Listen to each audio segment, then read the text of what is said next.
இயேசு கிறிஸ்துவின் நாமத்துல உங்க யாவரையும் அன்போடு கூட நான் வாழ்த்துகிறேன். இந்த நாள்லயும் எனக்கு ரொம்ப சந்தோஷம். அந்த சாட்டர்டே வர்றப்போ எப்போ நம்ம ஒரு ஃபேமிலியா எல்லாரும் மீட் பண்றோம் அப்படிங்கிறதுல உண்மையா கர்த்தருக்குள்ள நான் ரொம்ப சந்தோஷப்படுவேன். கர்த்தர் எனக்கு கொடுத்த குடும்பம் தான் நீங்க ஒவ்வொருத்தரும். ஒவ்வொருத்தருக்காகவும் இண்டிவிஜுவலா இதுல இருக்கிற எல்லாருக்காகவும் இண்டிவிஜுவலா ப்ரேயர் பண்ண முடியாது. சில நேரங்கள்ல சிலரை தேவன் நினைப்பூட்டுவார். நான் ஜெபிப்பேன். மத்தபடி அதுல அந்த குரூப்ல இருக்கிற எல்லாருக்காகவும் ஒவ்வொரு நாளும் ஜெபிக்கிறதுக்கு தேவன் கிருபை கொடுத்திருக்கிறார். நிச்சயமா என்னுடைய ஜெபம் நம்ம குடும்பங்கள் எல்லாம் பாதுகாக்கப்படணும், ஆசீர்வதிக்கப்படணும். மெயினா எல்லாரும் ஆண்டவருக்குள்ள அந்த விசுவாசத்துல நம்ம எல்லாரும் எழும்பி ஒரு பெரிய சேனையா நம்ம நின்னு இந்த உலகத்துக்கு நம்ம காட்டணும் கிறிஸ்துதான் தேவன் அப்படிங்கிறத நம்ம மூலமா மற்ற ஜனங்கள் எல்லாரும் அறிந்து கொள்ளணும் அப்படிங்கிறது தான் என்னுடைய பெரிய ஜெபம். நிச்சயமா இந்த நாட்கள்ல கர்த்தர் நமக்கு நிறைய காரியங்களை கற்றுக் கொடுத்துட்டு இருக்கிறாரு. போன வார மெசேஜ குறித்து கூட நிறைய பேருடைய சாட்சிகளை நான் கேட்கறதுக்கு ஆண்டவர் உதவி செய்தார். சிலர் டெக்ஸ்ட் பண்ணியிருந்தீங்க. ரொம்ப சந்தோஷமா இருந்தது. அதாவது நம்ம வார்த்தையை கேட்கிறவர்களாய் மாத்திரமல்ல, அதன்படி செய்கிறவர்களாய் நம்ம இருக்கும்போது தேவன் நிச்சயம் நம்ம வாழ்க்கையில பலத்த காரியங்களை செய்ய முடியும். ஒருவேளை இதுல நீங்க கேட்கிறவங்க, ஒருவேளை இதை யூடியூப்ல பார்க்க போறவங்க யாருனாலும் அந்த message kingdom principles how to get answers from God அப்படிங்கிற அந்த மெசேஜ் நீங்க பார்க்கலன்னா கண்டிப்பா நீங்க எல்லாரும் பார்க்கும்படி நான் உங்களை கேட்டுக்கொள்றேன். ஏன்னா நிச்சயமா அதுல ஆழ்ந்த சத்தியங்களை அந்த மெசேஜுக்குள்ள அடங்கி இருக்குது. நிறைய நேரங்கள்ல நம்ம சிந்தனைகள்ல நமக்கு எதிராய் கொண்டு வருகிற அந்த விஷன்ஸ் தான், அந்த விஷன் மூலம் நமக்கு நம்ம நெகட்டிவா கன்ஃபஸ் பண்ற காரியங்கள் தான் நம்ம ஜெபங்களுக்கு தடையா இருக்குது.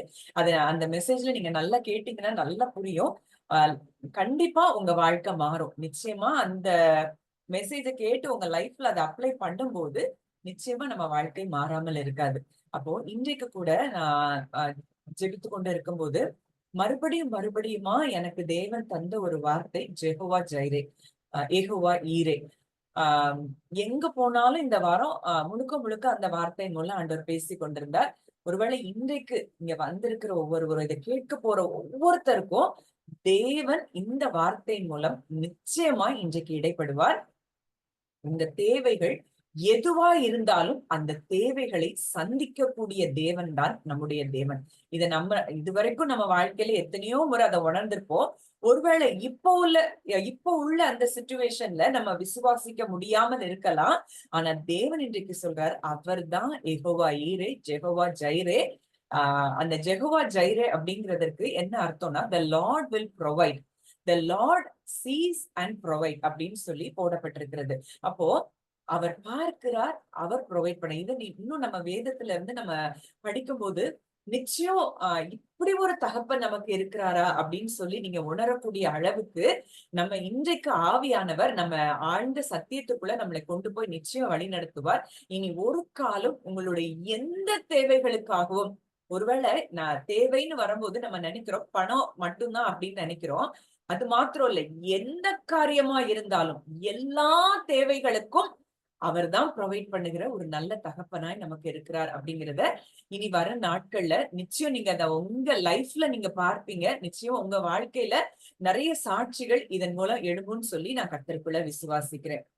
அப்போ இன்றைக்கு ஒரு இன்ட்ரோடக்ஷன் நம்ம பார்க்கணும்னா, அப்போ அந்த ஜெகோவா ஜைரே அப்படிங்கிறதுக்கு அதுக்கு என்ன டெபினிஷன் கொடுத்திருக்கேன். This name emphasise God's provision and care for his people, illustrating his ability to meet their needs and provide for them in various circumstances. அதாவது இந்த ஜெகோவா ஜைரே, அந்த யெகோவா ஈரே அப்படிங்கிற அந்த பேர் எதை எம்பசைஸ் பண்ணுதுன்னா, God's provision and care for his people. அதாவது தேவன் தன்னுடைய மக்களை எவ்வளவாய் விசாரித்து அவர்களுக்கு ப்ரொவைட் பண்ணக்கூடிய, கொடுக்கக்கூடிய ஒரு நல்ல தகப்பனா இருக்கிறார்.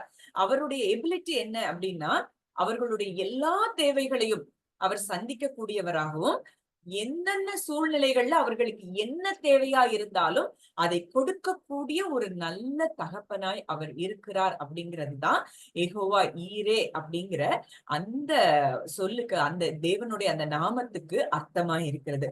அப்போ இன்றைக்கு இன்னைக்கு நம்ம நினைக்கலாம், அப்போ அவர் யெகோவா ஈரே தானே, என்னுடைய தேவைகள் ஏன் இன்னும் சந்திக்கப்படாமல் இருக்குது அப்படின்னு சொல்லி நீங்க நினைக்கலாம். இவ்வளவு நாட்கள் நான் ஜெபித்து கொண்டு இருக்கிறேன், ஏன் நடக்கல, ஏன் இன்னும் நாங்க குறைவுகள்ல இருக்கிறோம் அப்படின்னு சொல்லி நீங்க கேட்டீங்கன்னா, அதற்கும் வசனம் தெளிவாய் சொல்லுது. வாசிக்கலாம். 2 பேதுரு 1ஆம் அதிகாரம் 2, 3ஆம் வசனங்கள். 2 Peter chapter 1 verses 2 and 3.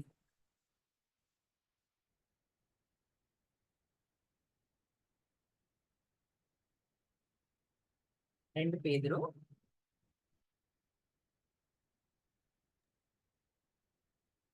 வாசிக்கிறேன். 2 பேதுரு 1, 2, 3. தேவனையும் நம்முடைய கர்த்தராகிய இயேசுவையும் அறிகிற அறிவினால் உங்களுக்கு கிருபையும் சமாதானமும் பெருக கடவது. தம்முடைய மகிமையினாலும் காருண்யத்தினாலும் நம்மை அழைத்தவரை அறிகிற அறிவினாலே ஜீவனுக்கும் தேவ பக்திக்கும் வேண்டிய யாவற்றையும் அவருடைய திவ்ய வல்லமையானது நமக்கு தந்தருளுதும் அன்றி. இப்போ இந்த வார்த்தையை நம்ம அடிக்கடி தியானித்திருக்கிறோம். இந்த வார்த்தை சொல்லுகிற காரியம் என்ன அப்படின்னு பார்த்தோம்னா, அவரை அறிகிற அறிவுல நமக்கு கிருபையும் சமாதானமும் பெருகுங்கிறத பார்த்திருக்கிறோம். இந்த 3ஆவது வசனம் என்ன சொல்லுது? தம்முடைய மகிமையினாலும் காருண்யத்தினாலும் நம்மை அழைத்தவரை அறிகிற அறிவினாலே ஜீவனுக்கும் தேவ பக்திக்கும் வேண்டிய யாவற்றையும் அவருடைய திவ்ய வல்லமையானது நமக்கு தந்தருளினதும் அன்றி. அப்போ இன்னைக்கு நம்மை அழைத்தவரை அறிகிற அறிவுலதான் நம்ம தேவைகள் எல்லாம் சந்திக்கப்படுகிறதாம். அப்போ இன்னைக்கு ஒருவேளை நம்ம குறைவுகள்ல இருக்கிறோம், நம்ம தேவைகள் இன்னும் சந்திக்கப்படாமல் இருக்குது அப்படிங்கிறதற்கு காரணம் என்னன்னா, நம்ம இன்னும் தேவனை அறிந்து கொள்ள வேண்டிய விதத்தில் அறிந்து கொள்ளாததுனாலதான் நம்ம இன்னும் என்ன செய்யறோம், குறைவுகள்ல இருக்கிறோம். ஒருவேளை சில நேரங்கள்ல கடன் பிரச்சனைகள்ல சிலர் மாட்டியிருக்கலாம். அதற்கு காரணமும் நம்ம சரியான ஆலோசனை இல்லாம, தேவனிடத்துல எந்த ஆலோசனையும் கேட்காம நம்ம சுயமா எடுத்ததின் மூலம் சில காரியங்கள் நிமித்தம் நம்ம அப்படிப்பட்ட காரியங்கள்ல சிக்கி கொண்டு இருக்கலாம். ஆனால் இன்றைக்கு நீங்க அவரை சரியாய் அறிந்து கொள்வீர்களானால் அப்படிப்பட்ட கடன் பிரச்சனைகளிலும் இருந்து உங்களை வெளியே நிச்சயமாய் தேவன் கொண்டு வருவார். இதுதான் இன்றைக்கு தேவன் உங்களுக்கு கொடுக்கிற ஒரு தீர்க்க தரிசன வார்த்தையா இருக்குது. அப்போ இன்னைக்கு நீங்க அவரை அறிகிற அறிவுல, அப்போ நீங்க இன்றைக்கு நம்ம ஒவ்வொருத்தரும் கேட்கணும், ஆண்டவரே நாங்க உங்களை அறிகிற அறிவுலதான் ஜீவனுக்கும் தேவ பக்திக்கும் உண்டான எல்லாவற்றையும் உங்க வல்லமை தருதுன்னு நாங்க இந்த வார்த்தையில படிக்கிறோம். அப்போ அந்த அறிவுல நாங்க வளரணும். கர்த்தரையும் தேவனையும் கர்த்தரா இயேசு கிறிஸ்துவையும் அறிகிற அறிவில் வளருங்கள் அப்படின்னு 2 பேதுரு 3:18 சொல்லப்பட்டிருக்கிறத பார்க்கிறோம். அப்போ அவரை அறிகிற அறிவு நமக்கு இருக்குமானால் நிச்சயம் நம்ம தேவைகளோடு இருக்க மாட்டோம். ஏன்னா நம்ம ஒரு தாய் தகப்பனா உலகத்துல நம்ம பிள்ளைங்க தேவைகளோடு இருக்கும்போது நம்ம அதை பார்த்துட்டு சும்மா இருக்க மாட்டோம். என் பிள்ளைக்கு இது தேவையா அப்படின்னு சொல்லி நம்ம அந்த பிள்ளை தேவைன்னு சொன்ன அடுத்த நிமிஷமே நம்ம பிள்ளைக்கு என்ன தேவையோ அதை வாங்கி கொடுக்கிறோம். அப்போ ஒரு தாய் தகப்பன்களாகிய நம்ம அப்படி செய்ய முடியும் அப்படின்னா, சர்வ வல்லமை உள்ள தேவன் நம்முடைய தேவைகளுக்கு அவர் செய்யாமல் இருக்க முடியுமா? அவருடைய வல்லமை இதை செய்து முடிக்காமல் இருக்க முடியுமா? அப்போ இன்றைக்கு ஏன் குறைவுகள்ல இருக்கிறோம் அப்படின்னா, நிச்சயமா நான் சொல்ல முடியும், அவரை நாம் அறிந்து கொள்ள வேண்டிய விதத்துல அறிந்து கொள்ளல. இப்போ நீங்க நிறைய பேர் ஜார்ஜ் முல்லரை பத்தி நீங்க கேள்விப்பட்டிருப்பீங்க, நீங்க படித்திருக்கலாம். இந்த மெசேஜுக்கு நான் ரெடி பண்ணிட்டே இருக்கிறப்போ அவரை பத்தி ஆண்டவர் நினைப்பூட்டிட்டே இருந்தாரு. அப்போ நான் அது ஏற்கனவே நான் வாசித்திருக்கேன் அவருடைய ஸ்டோரி. அப்போ அவர் கிட்டத்தட்ட 10,000 பிள்ளைங்களுக்கு மேல உள்ள ஒரு ஆர்ஃபனேஜ் அவர் ரன் பண்ணிட்டு இருந்தாராம். ஒரு பெரிய ஆர்ஃபனேஜ். அப்போ அந்த டைம்ல அவருடைய அந்த ஆர்ஃபனேஜுக்கு உண்டான அந்த பிள்ளைங்களுக்கு வேண்டிய எந்த செலவுகளுக்கோ அவர் டொனேஷன் சொல்லி யார்கிட்டயுமே கேட்டது இல்லையா? எவ்வளவு பெரிய ஒரு அற்புதம்! ஒரு 10,000 பிள்ளைங்க இருக்கிற ஒரு ஆர்ஃபனேஜ் நடத்தணும்னா அது லேசான காரியமா? அப்போ அவர் முழுமையுமா எந்த மனிதனையும் சார்ந்திருக்கல, தேவனை சார்ந்திருந்தார். தேவன் எந்தெந்த மனிதர்களை ஏவினாரோ அவங்க எல்லாரும் அவருக்கு வாலண்டியரா கொண்டு வந்து கொடுக்குறாங்க. இப்படித்தான் நீங்க இந்த கதையை கூட நீங்க நிறைய பேர் கேட்டிருக்கிறீங்க. ஒருவேளை தெரியாதவங்களுக்காக நான் இந்த இன்சிடென்ட்டை சொல்றேன். ஒரு நாள் அந்த ஆர்ஃபனேஜ்ல ஒரு ஃபர்ஸ்ட் ஆரம்ப கட்டத்துல ஒரு 300 பிள்ளைங்க இருக்கும்போது அந்த பிள்ளைங்களுக்கு காலையில சாப்பாடு இல்ல. அந்த ஹவுஸ் மெம்பர் வந்து அவர்கிட்ட சொல்றாங்க, ஜார்ஜ் முல்லர்ட்ட வந்து சொல்றாங்க, ஐயா இன்னைக்கு இன்னும் சாப்பாடு இல்ல, பிள்ளைங்க ஸ்கூலுக்கு எல்லாம் கிளம்பிட்டாங்க, ட்ரெஸ் எல்லாம் பண்ணிட்டாங்க, இன்னும் பிள்ளைங்களுக்கு சாப்பாடு கொடுக்கல அப்படின்னு சொன்ன உடனே அவர் சொன்னாரு, எல்லாரும் ட்ரெஸ் பண்ணி டைனிங் ரூம்ல வந்து இருங்க, ஆஹ் நிச்சயம் தேவன் நமக்கு இன்னைக்கு சாப்பாடை ப்ரொவைட் பண்ணுவாரு அப்படின்னு சொல்லிட்டு அங்க எல்லாரும் வந்துட்டாங்க. அவங்க ப்ரேயர் பண்ணி காத்துட்டு இருக்கும் போதே ஒரு பேக்கர் அங்க வந்தாராம். என்னவோ ஆண்டவர் எனக்கு சொல்லிட்டே இருந்தாரு, உங்களுக்கு இன்னைக்கு பிரெட் கொடுக்கணும்னு சொல்லி ஆண்டவர் என் உள்ளத்துல ஏவினதுனால இன்னைக்கு நான் 3 மடங்கு செஞ்சு அதை எல்லாத்தையும் உங்க பிள்ளைங்களுக்காக நான் கொண்டு வந்திருக்கேன், நீங்க இதை கண்டிப்பா வாங்கிக்கணும்னு சொன்னாராம். கொஞ்ச நேரம் அவர் போன உடனே கொஞ்ச நேரத்துல இன்னொரு ஒரு மில்க் ட்ரக் அது வந்து ஆஹ் அடுத்து அங்க நகர முடியாம அந்த ஏதோ ஒரு ரிப்பேர் ஆனதுனால அந்த இடத்துல நின்றுச்சு. அந்த ட்ரக் அவரும் வந்து இந்த மாதிரி எனக்கு நான் வந்து இனி அடுத்த ஊருக்கு போறதுக்குள்ள பால் எல்லாம் கெட்டு போயிரும், நீங்க வாங்கிக்கிட்டீங்களான்னு சொல்லி ஒரு 10 கேன் நிறைய பாலை கொண்டு கொடுத்தாராம். அப்போ எந்த அளவுக்கு அவர் அந்த நேரத்துல கூட ஐயோ சாப்பாடு கிடைக்குமா கிடைக்காதா அப்படின்லாம் அவருக்கு கொஞ்சம் கூட என்ன வரல, அவிசுவாசம் வரல. ஏன்னா அவர் தேவனை நன்கு அறிந்து வைத்திருந்தார். அப்ப இன்னைக்கு ஏன் நமக்கு பயம் வருது, நம்ம தேவைகளை குறித்து நமக்கு பயம் ஏன் வருது அப்படின்னா நமக்கு நம் தேவனை குறித்ததான சரியான அறிவு இல்லாததுதான் காரணமா இருக்கு. அப்போ அவர் சொன்ன ஒரு ஃபேமஸ் கோட் நான் வாசித்தேன், நான் அதை வாசிக்கிறேன். Faith does not operate in the realm of the possible. There is no glory for God in that which is humanly possible. Faith begins where man's power ends. ஒருவேளை அன்னைக்கு எந்த மனுஷனும் அந்த இடத்துல 300 பிள்ளைங்களுக்கு சாப்பாடு கொடுக்கறதுக்கு காலையில ஸ்கூலுக்கு போறதுக்கு முன்னாடி கொடுக்கறதுக்கு ஒரு மனித வல்லமையினால முடியாது. அந்த இடத்துல விசுவாசிக்கிறது தான் உண்மையான விசுவாசம். அப்போ அதுதான் சொல்லிட்டு there is no glory for God. ஒருவேளை மனுஷனால இது கூடும்னா அந்த இடத்துல தேவனுக்கு மகிமையே இல்ல. அப்போ ஃபெய்த் எங்க ஒர்க் ஆகாது, நடக்க முடியும், இது கூடும், மனுஷனால இது முடியுங்கிற இடத்துல ஃபெய்த் தேவையே இல்லை.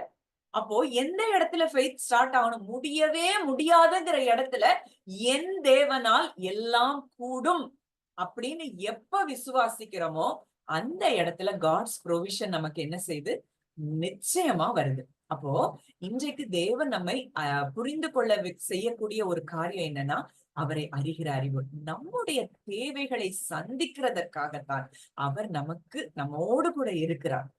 ஒரு நாளும் அவர் நம்மை குறைவுகளுக்குள்ளே இருக்க வைக்க விரும்புகிற ஒரு தகப்பன் அல்ல. அப்படின்னா அவர் சிலுவைக்கு போனதற்கு முக்கியமான காரணமே, அவர் தரித்திரமானதுக்கு காரணமே நம்ம வசனத்துல வாசித்திருக்கிறோம், நாம் ஐஸ்வர்யவான்கள் ஆகும்படி அவர் தரித்திரரானார். ஒருவேளை இன்னைக்கு நினைக்கலாம் கிறிஸ்தவம் அதாவது நம்ம கிறிஸ்தவ மக்கள் நிறைய நம்ம சின்ன வயசுல இருந்து கேட்டுட்டு வந்த சத்தியங்கள் என்னன்னா நம்ம வந்து எல்லாத்தையும் இழக்கணும், எல்லாத்தையும் தியாகம் பண்ணணும் அப்படின்னு சொல்லி நம்ம நிறைய பிரசங்கங்கள் கேட்டுட்டு வந்ததுனால இன்றைக்கு கிறிஸ்தவர்கள் மற்றவர்களை சார்ந்து இருக்கக்கூடிய ஒரு வாழ்க்கையை வாழ்றத பார்க்கிறோம். தேவன் அப்படி ஒரு வாழ்க்கை வாழ தேவன் நம்மை விரும்பல, நம்மை அதற்காகவும் அழைக்கல. அப்போ இன்னைக்கு நம்ம கிட்ட இருந்தாதான் நம்ம ஏழைகளுக்கு கொடுக்க முடியும். மற்ற ஊழியங்களுக்கு தேவனுடைய ராஜ்யத்தை கட்டுகிற பணிக்கு நம்ம கொடுக்கணும்னா நம்ம கிட்ட இருந்தாதான் நம்ம கொடுக்க முடியும். அப்போ பண ஆசை வந்து அது தவறு. பணம் பணம் பணம்னு அந்த பணம் இல்லைன்னா நம்மளால ஒண்ணும் இல்ல, வாழ முடியாது அப்படின்னு அந்த பணத்தின் மேல அந்த பண ஆசை தவறு. ஆனா பணம் தவறு கிடையாது, ஐஸ்வர்யம் தவறு கிடையாது. அப்போ இத நல்லா புரிஞ்சாதான் நம்ம குறைவுகளுக்குள்ள நம்ம இருக்க வேண்டாங்கிற அந்த எண்ணங்கள் வரும்போதுதான் நம்ம அந்த நிறைவான ஆசீர்வாதங்களை பெற்றுக்கொள்ள முடியும். அப்போ இன்றைக்கு தேவன் நம்மை அறிந்து கொள்ள வைக்கிற ஒரு காரியம், நம்முடைய தேவைக்கும் அதிகமாக கொடுக்கிறவர் தான் நம்முடைய தகப்பன். அப்போ பைபிள நீங்க பாத்தீங்கன்னா எல்லா பழைய ஏற்பாட்டு பரிசுத்தவான்களுமே நல்ல ஐஸ்வர்யவான்களா, ஆபிரகாம், தாவீதா இருக்கட்டும், சாலமோனா இருக்கட்டும், எல்லாருக்கும் சாலமோன்ட்ட சொல்றாரு, நீ ஞானத்தை கேட்ட, நான் கேளாத ஐஸ்வர்யத்தையும் உனக்கு கொடுத்தேன், அப்படி நீ கேளாத ஐஸ்வர்யத்தையும் உனக்கு கொடுத்தேன். அப்போ கடவுளுடைய உள்ளம், தேவனுடைய உள்ளம் அதுதான். நம்ம நல்லா இருக்கணும், குறைவுகள்ல இருக்க கூடாது. அப்ப அவர் ஒரு வாக்குத்தத்தம் கொடுக்கிறார்.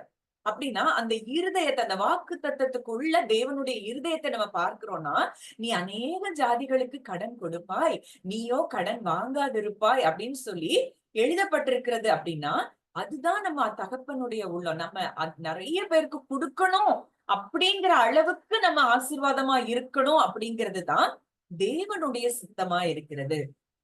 அப்போ பண ஆசை இருக்கக்கூடாது. நம்மளுடைய எல்லா டிபெண்டன்ஸ், இப்போ நிறைய சிலருக்கு வந்து பணம் வந்த உடனே என்ன ஆயிருது, அந்த பணம் இல்லைன்னா நம்ம வாழ்க்கை இல்ல, பணம் தான், பணம் இருந்தாதான் நமக்கு அப்படின்னு அந்த பணத்தின் மேல நோக்கம் போகிறதே அதுதான் தவறே தவிர பணம் ஐஸ்வர்யம் தவறு கிடையாது. அப்ப இத நம்ம நல்லா புரிந்து கொண்டால் நம்ம நிச்சயம் தேவனை மாத்திரம் நம்ம எல்லாவற்றுக்கும் சார்ந்திருப்போமானால், அது ஒருவேளை நம்ம பணம் சம்பாதிக்கிறதுக்கு கூட நம்முடைய சுய காரியங்களுக்காக மாத்திரம் அல்ல, மற்றவர்களுக்கு ஏழைகளுக்கு கொடுக்கிறதும் ராஜ்யத்தை கட்டுகிற பணிக்கு கொடுக்கிறதும் தான் உண்மையான அந்த பணம் சம்பாதிக்கிறதற்குரிய ஒரு நோக்கமாய் நமக்கு இருக்கணும். நிச்சயமா நம்முடைய ஜெனரேஷனுக்கு நம்ம சேர்க்கணும், அது எல்லாமே இருக்கு, அது இல்ல, தவறுன்னு நான் சொல்லல. ஆனா மெயினா இந்த காரியங்களுக்காக நம்ம என்ன செய்யணும், நம்ம மைண்ட அப்படி பிராக்டிஸ் பண்ண ஆரம்பிக்கணும். அப்போ ஒரு ஜார்ஜ் முல்லர் அவர் தன்னுடைய தேவைகளுக்காக எந்த மனுஷனையும் சார்ந்திருக்க அவர் விரும்பவில்லை. அப்படின்னா இன்னைக்கு நம்ம எப்படி இருக்கிறோம்? சின்ன சின்ன காரியங்களுக்கு கூட நம்ம மனுஷரை நாடி நம்ம போறோமா? நான் நிறைய சூழ்நிலைகள்ல நான் பார்த்திருக்கிறேன். ஒருவேளை இது பணத்துக்காக பணத்துக்காக மட்டும் தேவன் இறங்குவார் சொல்ல, சில நேரங்கள்ல சில வேலைகள் வீட்டுல இருக்கும்போது யாராவது ஒரு ஹெல்ப்புக்கு வந்தா நல்லா இருக்குமே அப்படின்னு மனசுலதான் நம்ம நினைப்போம். எப்படியாவது யாரையாவது தேவன் அந்த நேரத்துல அனுப்பி இருக்கிறத நான் பார்த்திருக்கிறேன்.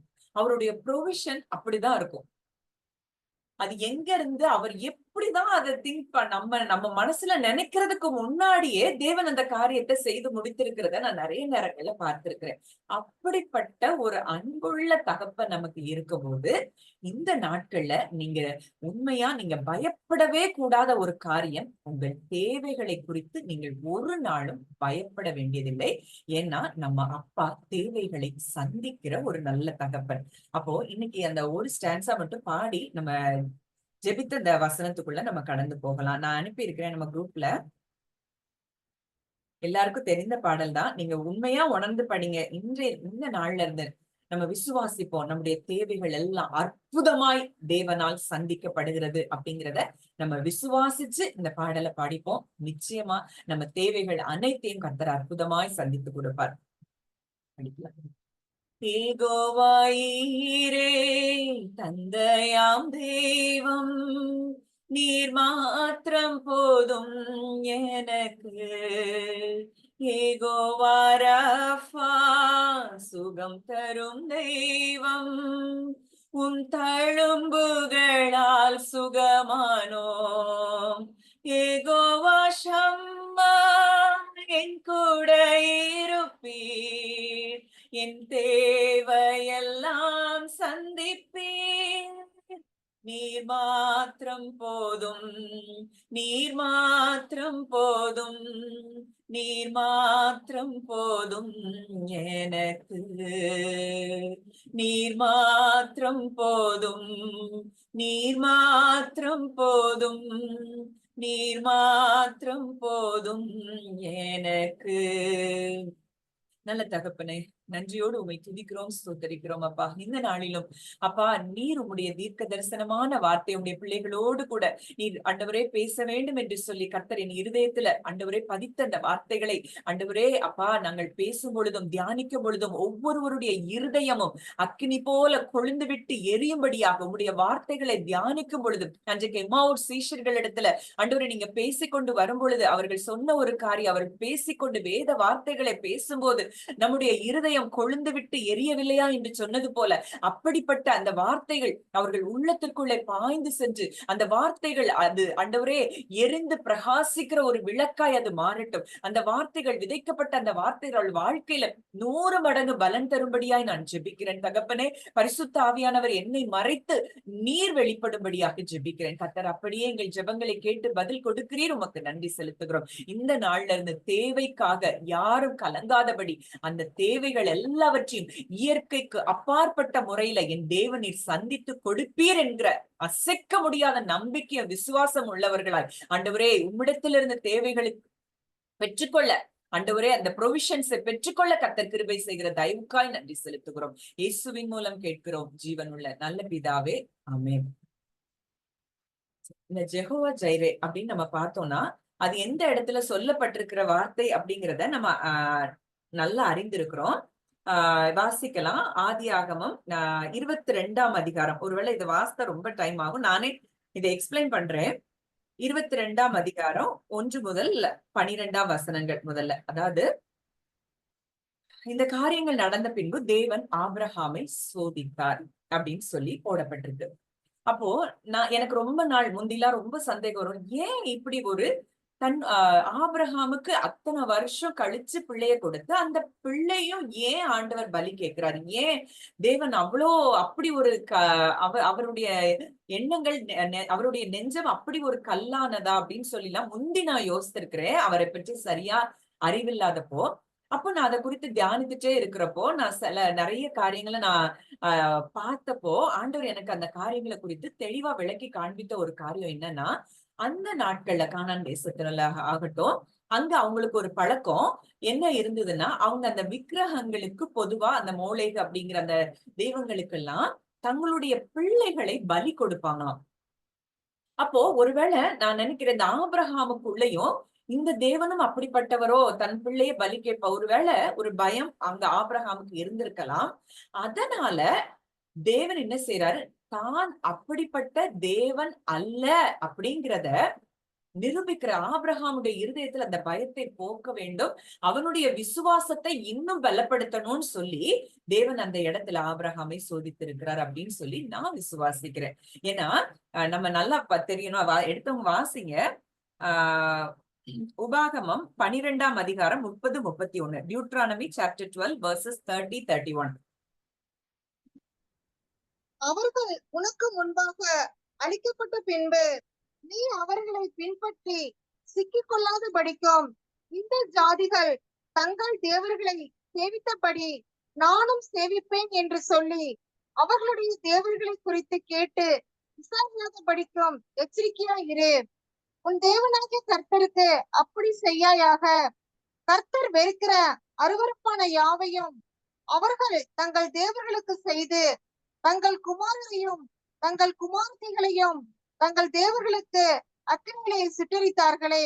அப்போ இதுல இந்த வசனம் தெளிவா சொல்லுது, ஆண்டவருடைய உள்ளத்தை என்ன சொல்லுது, கர்த்தர் வெறுக்கிற அருவருப்பான காரியம் பிள்ளைகளை தங்கள் குமாரரையும் குமாரத்திகளையும் அக்கினியிலே சுட்டெரித்தார்களே. அப்போ இப்படி ஒரு தேவன் ஆபிரகாமுடைய குமாரனை அவர் பலி கேட்டிருப்பாரா, உண்மையாய் கேட்டிருப்பாரான்னு சொன்னா நிச்சயம் இல்ல. நான் விசுவாசிக்கிறேன் ஒருவேளை அங்க ஆபிரகாமுக்கு ஒரு பயம் இருந்ததுனால அந்த இடங்கள்ல அப்படிப்பட்ட காரியங்கள் செய்யப்பட்டிருந்ததுனால தான் அப்படி அல்ல அப்படிங்கிறத ஒரு ஆபிரகாமுக்கு ஒரு நிரூபிக்கும்படியாகவும் ஆபிரகாமுடைய விசுவாசத்தை இன்னும் பலப்படுத்தும்படியாகவும் தேவன் இந்த காரியத்தை செய்திருக்கலாம்னு சொல்லி நான் விசுவாசிக்கிறேன்.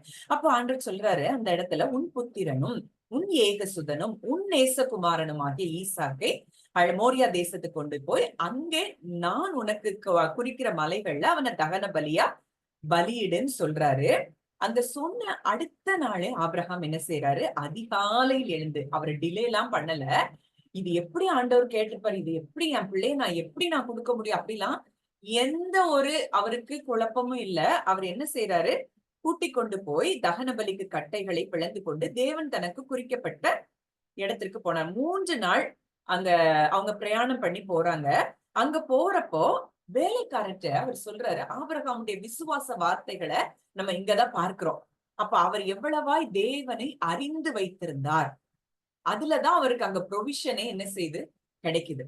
அப்போ இன்னைக்கு நம்ம என்ன பேசுறோம் அப்படிங்கறதுலதான் நம்ம ப்ரொவிஷன் அடங்கி இருக்கு, நம்ம கைக்கு வர தேவைகள் அடங்கி இருக்கிறதுங்கிறது இதுல நீங்க பார்க்கலாம். அப்ப அவர் சொல்றாரு, கழுதையை நிறுத்தி இங்கே காத்திருங்கள், நானும் பிள்ளையாண்டானும் அவ்விடம் மட்டும் போய் தொழுது கொண்டு உங்களிடத்துக்கு திரும்பி வருவோம் என்றான். அப்போ இத குறித்து நம்ம எபிரேயர் 11:17 இருந்து 19 வசனம் வரைக்கும் நம்ம வாசிக்கும் போது நல்லா புரிந்து கொள்ளலாம் ஆபிரகாம் என்ன மைண்ட் செட்ல இத சொல்றாரு அப்படின்னு சொல்லி. எபிரேயர் 11, Hebrews chapter 11 verses 17 to 19. மேலும் விசுவாசத்தினாலே ஆபிரகாம் தான் சோதிக்கப்பட்ட போது ஈசாக்கை பலியாக ஒப்பு கொடுத்தான். ஈசாக்கினிடத்தில் உன் சந்ததி விளங்கும் என்று அவனோடு சொல்லப்பட்டிருந்ததே. இப்படிப்பட்ட வாக்குத்தத்தங்களை பெற்றவன் மரித்தோரிலிருந்து எழுப்ப தேவன் வல்லவராய் இருக்கிறார் என்றெண்ணி தனக்கு ஒரே பேரானவனையே பலியாக ஒப்பு கொடுத்தான். மரித்தோரிலிருந்து அவனை பாவனையாக திரும்பவும் பெற்றுக்கொண்டான்.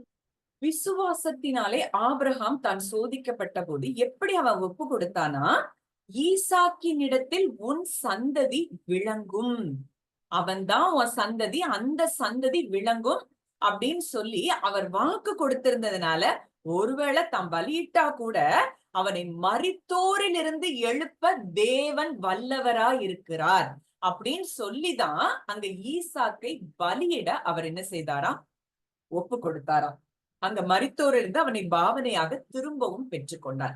அப்போ எந்த அளவுக்கு தேவனுடைய வாக்கு தத்தங்கள், அவர் முந்தி கொடுத்த வாக்கு தத்தங்களை அவர் நினைவுல வைத்திருந்தார். அந்த நினைவுல வைத்திருந்த அந்த வாக்கு தத்தத்தின் நிமித்தம் அவர் தேவனை அப்படியே விசுவாசித்து என்ன செய்தாரு, குமாரனை அங்க கொண்டு போறத நம்ம பார்க்கிறோம். அப்ப இன்றைக்கு நமக்கும் எத்தனையோ வாக்கு தத்தங்கள் வேதாகமத்துல கொடுக்கப்பட்டிருக்கிறது. நம்ம இன்றைக்கு எப்படி விசுவாசித்து கொண்டிருக்கிறோம்? இந்த வசனம் ஆதியாகமம் 21:12 சொல்லப்பட்டிருக்கு. அதையும் வாசிடலாம். Genesis chapter 21 verse 12. அப்பொழுது தேவன் ஆபிரகாமை நோக்கி, அந்த பிள்ளையையும் உன் அடிமை பண்ணையும் குறித்து சொல்லப்பட்டது உனக்கு துக்கமாய் இருக்க வேண்டாம். ஈசாக்கினிடத்தில் உன் சந்ததி விளங்கும். ஆதலால் சாராள் உனக்கு சொல்வதெல்லாவற்றையும் கேள். அப்போ இங்க சொல்லப்பட்டிருக்கிற வார்த்தை அதுதான். இஸ்மவேல் அங்க அனுப்பும் போது ஆண்டவர் சொல்ற காரியம், ஈசாக்கின் இடத்தில் உன் சந்ததி விளங்கும். அந்த ஒரு வார்த்தை ஆபிரகாம என்ன செய்ய விடல, அன்வேவரிங் ஃபெய்த். அதுதான் அவர் சொல்லிட்டாரா, எனக்கு அதுதான் நடக்கும். அப்போ இன்னைக்கு நம்ம எந்த அளவுக்கு அவர் வார்த்தையை நம்ம விசுவாசிக்கிறோம்?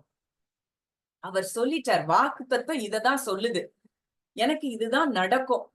கடந்த வாரத்துல எனக்கு நான் நிறைய சாட்சிகள் சொல்ல முடியும். ஒருவேளை நான் அதை தனியா நான் உங்க குரூப்ல இதுல பப்ளிக்ல இருக்கிறேன்னு சொல்லல, நான் கடைசியில மீட்டிங் முடிஞ்ச பிறகு ஷேர் பண்ண விரும்புறேன். நிச்சயமா நம்ம அன்வேவரிங் ஃபெய்த்ல இருக்கும் போது, இருதயத்துல விசுவாசத்து வாயில சொல்லும் போது கண்டிப்பா அற்புதங்கள் நடக்குது. எத்தனையோ விஷயங்களை நம்ம இதுவரைக்கும் நம்ம பார்த்திருக்கிறோம். பிராக்டிக்கலாவும் நீங்களும் லைஃப்ல அப்ளை பண்ணி நிறைய காரியங்கள்ல ஜெயித்து கொண்டுதான் வர்றீங்க. ஆனா சில இடங்கள்ல நம்மளால என்ன செய்ய முடியல, அந்த அளவுக்கு விசுவாசிக்க முடியாதபடி நம்ம தடுமாற்றம் அடைகிறோம். இங்க ஆபிரகாம் இந்த ஒரு வார்த்தைய அவர் இருதயத்துல பதிச்சு அதை என்ன செய்யறாரு, ஈசாக்கின் இடத்துல என் சந்ததி விளங்கும்னா அவனை ஒன்று செய்ய முடியாது. அவன் மரித்தே போனாலும் தேவன் அவனை உயிரோடு எழுப்ப வல்லவர். அதுதான் ஆபிரகாமினுடைய விசுவாசம். அதனாலதான் அவர் நமக்கு தகப்பனாய் இருக்கிறார். விசுவாசிகளின் தகப்பன் அவர் அப்படின்னு சொல்றதுக்கு காரணம் வார்த்தைய அப்படியே விசுவாசிக்கிறது. இன்றைக்கு நம்ம எப்படி விசுவாசிக்கிறோம்? நீங்க இன்றைக்குல இருந்து, இந்த நிமிஷத்துல இருந்து நீங்க விசுவாசிப்பீங்கன்னா உங்க தேவைகள் ஒவ்வொன்றும் அற்புதமாய் சந்திக்கப்படுறத நிச்சயமா பார்ப்பீங்க. அப்போ அடுத்த நாள் 3 நாள் கழிச்சு அங்க போறாங்க. அங்க அவங்க வேலை ஆட்கிட்ட சொல்லிட்டு போனா, நாங்க திரும்பி வருவேன்னு சொல்லல, திரும்பி வருவோம். அப்போ அங்க எல்லாத்தையும் எடுத்துட்டு கையில நெருப்பு, குமாரனையும் கூட்டிட்டு கத்தியை எடுத்துட்டு 2 பேர் போறாங்க. அப்ப ஈசாக்கு கேக்குறான், என் தகப்பனே அப்படின்னு சொல்லிட்டு, என் மகனே இதோ இருக்கிறேன், இதோ நெருப்பும் கட்டையும் இருக்கிறது, தகன பலிக்கு ஆட்டுக்குட்டி எங்கே? ஒருவேளை இன்னைக்கு நமக்கு ஆபிரகாம் மாதிரி ஒரு விசுவாசம் இல்ல, நம்ம கிட்ட நம்ம பிள்ளை இப்படி கேட்டிருந்தா நம்ம இருதயம் எப்படி துடித்து போயிருக்கும். அந்த இடத்துல நான் அதை ரொம்ப யோசித்து பார்த்தேன். எப்படி இருக்கும் என் பிள்ளை, அப்பா ஆட்டுக்குட்டி எங்கன்னு கேக்குறது, பலியிட போறதே அவனதான். ஆனா அந்த பிள்ளை கேட்கும் போது எப்படி ஒரு தகப்பனாய் ஒரு உள்ள துடித்திருக்கணும். ஆனா ஒருவேளை கண்டிப்பா இருந்திருக்கும் ஆபிரகாமுக்கும். ஆனாலும் அதை விட தேவன் மேல, அவர் வார்த்தையின் மேல அவருக்கு விசுவாசம். ஏன்னா 100 வயசுல எனக்கு பிள்ளையை கொடுக்க என் தேவனால் கூடும் என்றால், இந்த பிள்ளைய உயிரோட எழுப்பவும் அவரால கூடும் அப்படி சொல்லிதான் அந்த இடத்துக்கு அவர் போறாரு. அப்போ அங்க எல்லா கட்டைகள்ல எல்லாம் அடுக்கி வச்ச பிறகு வெட்டும்படிக்கு கையை நீட்டி கத்தியை எடுக்கும் போது கர்த்தருடைய தூதனானவர் ஆபிரகாமே ஆபிரகாமேன்னு கூப்பிடும் போது, பிள்ளையாண்டான் மேல் உன் கையை போடாதே, நீ உன் ஏகபுத்திரன் என்றும் ஏகசுதன் என்றும் பாராமல் எனக்காக ஒப்பு கொடுத்தபடினால் தேவனுக்கு பயப்படுகிறவன் என்று இப்பொழுது அறிந்திருக்கிறேன் அப்படின்னு சொல்லும் போதே அங்க பின்னாடி ஒரு கொம்புகள் சிக்கி கொண்டிருந்த ஒரு ஆட்டுக்கடாவை என்ன செய்தான், கண்டார். அப்போ அந்த ஆட்டுக்கடாவை பிடித்து தன் குமாரனுக்கு பதிலாய் தகன பலியிடுறான். ஒருவேளை நான் நினைச்சு பார்க்கிறேன், இந்த மோரியா மலைக்கு போறதுக்கு அவருக்கு 3 நாட்கள் ஆகி இருக்கிறது. இங்க ஆபிரகாம் அந்த இடத்துக்கு போறதுக்கு முன்னாடியே தகன பலிக்காக தேவன் அந்த ஆட்டை அந்த இடத்துல ஆயத்தப்படுத்தி அந்த இடத்துல அவர் என்ன செய்திருக்கிறார், கொண்டு வந்திருக்கிறார். இதுதான் ஆண்டவருடைய ப்ரொவிஷன், தேவனுடைய ப்ரொவிஷன். அதுதான் நிச்சயமா என் பிள்ளை வருவான், அவன் தன்னுடைய குமாரனை பலி செலுத்த. அந்த இடத்துக்கு நான் ஒரு ஆட்டுக்குட்டி அவனுக்காக பலியிடுறதுக்காக அந்த இடத்துல கொடுக்கணும்னு சொல்லி கரெக்டா அந்த பலியிட போற நேரத்துல அங்க பின்னாடி பார்க்கும்போது கொம்புகள் சிக்கி கொண்டிருந்த ஒரு ஆட்டுக்கடா. அப்போ அந்த இடத்துக்கு ஆபிரகாம் ஒரு பேரிடுறாரு, யெகோவா ஈரே. அதாவது இந்த இடத்துல இன்னொரு ஒரு வசனத்தை பார்க்கும்போது நல்ல தெளிவா 8வது வசனத்துல நம்ம பார்த்தோம்னா, என் மகனே, தேவன் தமக்கு தகன பலிக்கான ஆட்டுக்குட்டியை பார்த்து கொள்வார் என்றார். அப்போ என்ன பேசுறாரோ அது அங்க அப்படியே நடக்கு. அவர் ஆட்டுக்குட்டியை பார்த்து கொள்வார் அப்படின்னா அங்க என்ன செய்யுது, ஆட்டுக்குட்டி கரெக்டா கண்ணுல ஆண்டவர் தென்பட என்ன செய்யறாரு, வைக்கிறார். அப்போ நம்ம எதை விசுவாசிக்கிறோம், எதை பேசுறோம், இதுலதான் நம்ம அற்புதங்கள் அடங்கி இருக்கிறது. அப்ப அதனாலதான் அந்த இடத்துக்கு என்ன பேரிடுறாரு, யெகோவா ஈரே, கர்த்தருடைய பர்வதத்திலே பார்த்து கொள்ளப்படும் என்று இந்நாள் வரைக்கும் சொல்லப்பட்டு வருகிறது. இதுதான் நம் தேவனுடைய நேச்சர். அப்போ இன்றைக்கு ஆபிரகாம் அப்படியாய் விசுவாசம், என் தேவன் என்னுடைய தேவைகளை சந்திப்பார், ஆட்டுக்குட்டியை அவர் பார்த்து கொள்ளுவார், என் குமாரனை அவர் மரித்தோரிலிருந்து எழுப்ப வல்லவர், அதனால அவனை நான் கொடுத்தாலும் அவர் எனக்கு திரும்பி கொடுப்பார் அப்படின்னு சொல்லி ஈசாக்கின் இடத்துல இப்போ சந்ததி விளங்கும்னு சொல்லிட்டாருல. அப்போ என் சந்ததி என் மகன் மூலமாய் நிச்சயமாய் விளங்கும் அப்படின்னு சொல்லி அந்த அசைக்க முடியாத நம்பிக்கையும் விசுவாசமும் அந்த ஆபிரகாமுக்கு இருந்ததுனாலதான் அந்த அந்த அவருடைய விசுவாசத்தை குறித்து, ஆபிரகாமுடைய விசுவாசத்தை குறித்து எல்லா பக்கங்களையும் வேதத்துல நம்ம பார்க்கிறோம். விசுவாசத்தினாலே நீதிமான் பிழைப்பான். அதுதான் நீதி எனப்படும். அதாவது ஆபிரகாமுடைய விசுவாசம் தான் நீதியாய் காணப்படுகிறது.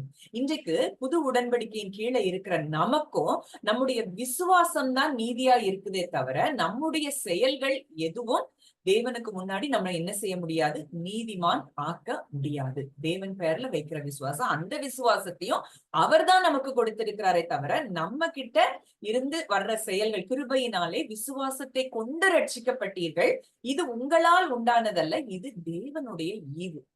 கிருபை, விசுவாசம் எல்லாமே அவர் தான் நமக்காக என்ன செய்திருக்கிறார், கொடுத்திருக்கிறார். அப்போ இன்றைக்கு ஆபிரகாமை போல நம்ம விசுவாசிக்கிறோமா, நம்ம எப்படி விசுவாசிக்கிறோம் அப்படிங்கிறத நம்ம இன்றைக்கு ஆழமா நம்ம என்ன செய்யணும், அறிந்து கொள்ள வேண்டும். அப்போ இப்ப அடுத்ததா நம்ம நிறைய காரியங்கள், சில வசனங்களை பார்க்கும்போது இன்னும் நம்ம ஆழமா விளங்கும்.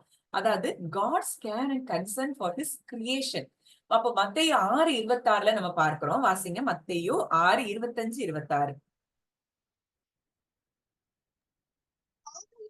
எண்ணத்தை உண்போம், எண்ணத்தை குடிப்போம் என்று உங்கள் ஜீவனுக்காகவும், எண்ணத்தை உடுப்போம் என்று உங்கள் சரீரத்துக்காகவும் கவலைப்படாதிருங்கள் என்று உங்களுக்கு சொல்லுகிறேன். ஆகாரத்தை பார்க்கிலும் ஜீவனும், உடையை பார்க்கிலும் சரீரமும் விசேஷித்தவைகள் அல்லவா?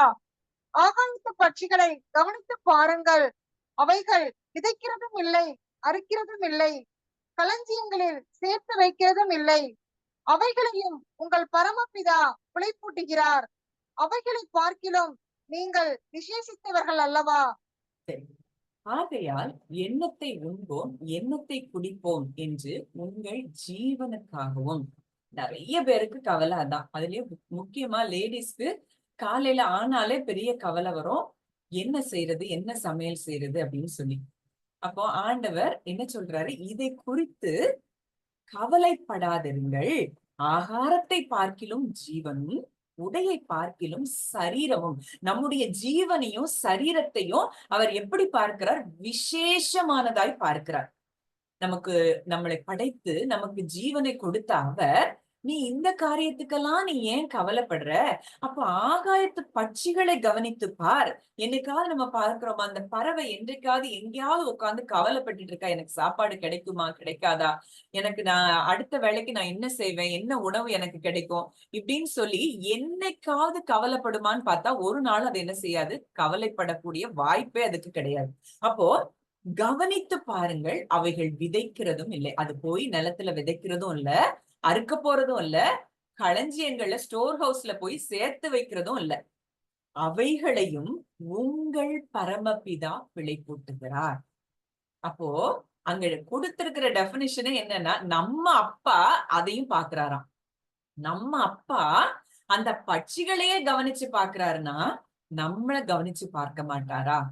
அததான் இயேசு கிறிஸ்து இந்த இடத்துல சொல்ற, உங்க அப்பா அந்த பறவைகளுக்கே எல்லாத்தையும் கொடுக்கிறாரே, அவைகளை பார்க்கிலும் நீங்கள் விசேஷித்தவர்கள் அல்லவா, உங்களுக்கு செய்யாமல் இருப்பாரா அப்படின்னு சொல்லி சொல்றாரு. எந்த அளவுக்கு இந்த வார்த்தையை நம்ம விசுவாசிக்கிறோம், அதுலதான் நம்ம அற்புதம் அடங்கி இருக்குது. இதுதான் அவரை குறித்து அறிகிற அறிவா இருக்கிறது. அடுத்ததான் நம்ம வாசிக்கலாம். பிலிப்பியர் 4:19. Philippians chapter 4 verse 19.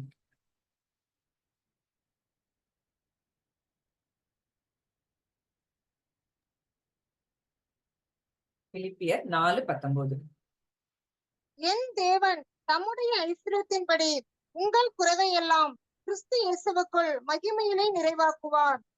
என் தேவன் தம்முடைய ஐஸ்வர்யத்தின்படி, அவருடைய ஐஸ்வர்யம்னா இந்த உலகம் கொள்ளுமா? அவருடைய ஐஸ்வர்யத்தின்படி நம் குறைவை எல்லாம் கிறிஸ்து இயேசுவுக்குள் மகிமையிலே நிறைவாக்குவார். நமக்கு என்ன குறைவு இருந்தாலும் அவருடைய ஐஸ்வர்யத்தின்படி நம்ம குறைவுகளை எல்லாம் அவர் நிறைவாக்குகிறாராம். இந்த அறிவு நமக்கு இருக்கும்னா, இந்த வார்த்தையை குறித்து ஒரு டெஸ்டிமனி நான் கேள்விப்பட்டேன், ஷேர் பண்ணணும்னு இப்ப ஆவியானவர் சொல்ல தூண்டுறதுனால நான் சொல்றேன். ஒரு குடும்பத்துல அப்படிதான் தன்னுடைய மகளுடைய திருமணத்துக்காக அவங்க அதாவது ரொம்ப செலவுகள் இருக்கு, நம்ம என்ன செய்ய போறோம்னு அவங்களுக்கு ஒண்ணும் ஓடல. அந்த டைம்ல இந்த ஒரு வசனத்தை அவங்க ஃபேமிலி ப்ரேயர்ல, அவங்க ஹஸ்பண்ட் அண்ட் ஒய்ஃபா 2 பேரும், என் தேவன் தம்முடைய ஐஸ்வர்யத்தின்படி எங்கள் குறைவுகளை எல்லாம் இயேசுக்குள்ளே மகிமையிலே நிறைவாக்குவார் அப்படின்னு சொல்லி அவங்க கன்ஃபஸ் பண்ண ஆக்சுவலா அவங்க ஒரு சின்ன பிசினஸ் பண்ணிட்டு இருந்தாங்க. அந்த பிசினஸ்ல அந்த தேவைகளை சந்திக்கிற அளவுக்கு அவங்களுக்கு இன்கம் எல்லாம் இல்ல. ஆனா இந்த வசனத்தை விசுவாசித்து இதை அறிக்கையிட அவங்க சொன்ன ஒரு காரியம், எப்படிதான் நாங்க இந்த கல்யாணத்தை முடிச்சோம்னு தெரியல, எல்லா பொருளும் எங்க பிள்ளைக்கு வாங்கி கொடுக்கறதுக்கு கடவுள் உதவி செஞ்சார். மேலும் மீதி 1.5 lakhs rupees எங்க கையில இருக்கும்படி தேவன் செய்தார். எவ்வளவு ஒரு அற்புதமான காரியம்! ஒன்றும் இல்லாத நிலைமையில இருந்து இந்த ஒரு வார்த்தையை அவங்க விசுவாசிச்சு அவங்க பரிபூர்ணமா அந்த திருமணத்தை நடத்தி வைத்து மீதம் எடுக்கவும் தேவன் கிருபை செய்திருப்பாருன்னா, இன்னைக்கு அவங்களுக்கு வேற அப்பா, நமக்கு வேற அப்பாவா? நம்ம எல்லாருக்கும் ஒரே அப்பா தானே. அப்போ சரீரத்துல ஒரு அவயவத்துக்கு ஆண்டவர் அப்படி அற்புதம் செய்திருப்பாருன்னா நமக்கு செய்ய மாட்டாரா? நிச்சயம் நமக்கும் இதே அற்புதம் நடக்கும். ஆனா நம்முடைய விசுவாசம் எப்படி இருக்கிறது? நம்ம விசுவாசம் மனிதர்களை சார்ந்திருக்கிறோமா, யார சார்ந்திருக்கிறோம் அப்படிங்கிறதுலதான் நம்ம விசுவாசம் அடங்கி இருக்கிறது. முழுமையுமா 100% அவரை சார்ந்திருந்தோம்னா, அவர்கிட்ட இருந்து நம்ம தேவைகளுக்கு நிச்சயமாய் அவர் என்ன செய்வார்? நமக்கு நமக்கு எங்க இருந்து வரும், எப்படி வரும்லாம் தெரியாது, ஆனா நிச்சயமா வரும். அப்போ அடுத்ததா 2 கொரிந்தியர் 9:8. 2 Corinthians chapter 9 verse 8.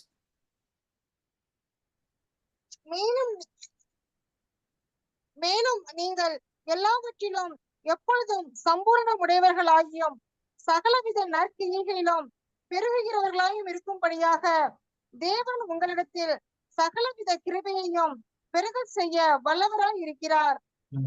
அப்போ அதுக்கு முந்தின வசனம் பார்த்தோம்னா, விசனமாயும் அல்ல கட்டாயமாயும் அல்ல, தன் மனதில் நியமித்தபடியே கொடுக்க கடவன், உற்சாகமாய் கொடுக்கிறவனிடத்தில் தேவன் பிரியமாய் இருக்கிறார். அது ஏழைகளுக்கு கொடுக்கிறதா இருக்கட்டும், தேவனுடைய ராஜ்யத்தை கொடுக்கிற பணிக்கா இருக்கட்டும், அதுல எப்படி கொடுக்கணுமா? உற்சாகமாய் கொடுக்கணும். அடுத்த வசனம், மேலும் நீங்கள் எல்லாவற்றிலும் எப்பொழுதும் சம்பூர்ணமுடையவர்கள் ஆயும். எப்பொழுதும் எல்லாவற்றிலும். அப்போ எப்பொழுதும் எல்லாவற்றிலும், ஒரு நாள் ஒரு செகண்ட் கூட நம்ம குறைவுல இருக்கிறது தேவனுடைய சித்தம் அல்ல. எப்பொழுதும் எல்லாவற்றிலும் சம்பூர்ணமுடையவர்களாயும் சகலவித நற்கிரியைகளிலும் பெறுகிறவர்களாயும் இருக்கும்படியாக தேவன் உங்களிடத்தில் சகலவித கிருபையையும் பெருக செய்ய வல்லவராய் இருக்கிறார். அப்போ நம்ம சம்பூர்ணமா இருக்கணும், ஒண்ணுல கூட, எப்பொழுதும் எல்லாவற்றிலும். அப்போ இந்த இடத்துல இது ஆண்டவருக்கு சித்தம் இல்லைன்னு நினைக்கிறேன், அதனால இதுல குறைவா இருக்கலாம் அப்படின்னு தேவனுடைய டிக்ஷனரியில எதுவுமே கிடையாது. எப்பொழுதும் எல்லாவற்றிலும் சம்பூர்ணமுடையவர்களாய் நற்குணங்களில நற்கிரியைகள்ல பெருகுகிறவர்களாய் இருக்கும்படியாக தேவன் நம்மிடத்துல அந்த கிருபையை பெருக செய்ய அவர் வல்லவராய் இருக்கிறாராம். அப்ப இதை நீங்க விசுவாசித்தீங்கன்னா நிச்சயமா நம்ம குறைவுகளுக்குள்ள இருக்க வேண்டிய அவசியமே கிடையாது. உன் கைகளின் பிரயாசத்தை நீ சாப்பிடுவாய், உனக்கு பாக்கியமும் நன்மையும் உண்டாயிருக்கும் அப்படின்னு சொல்லி தேவன் சொல்றாருன்னா நிச்சயமா அது நடக்கும்.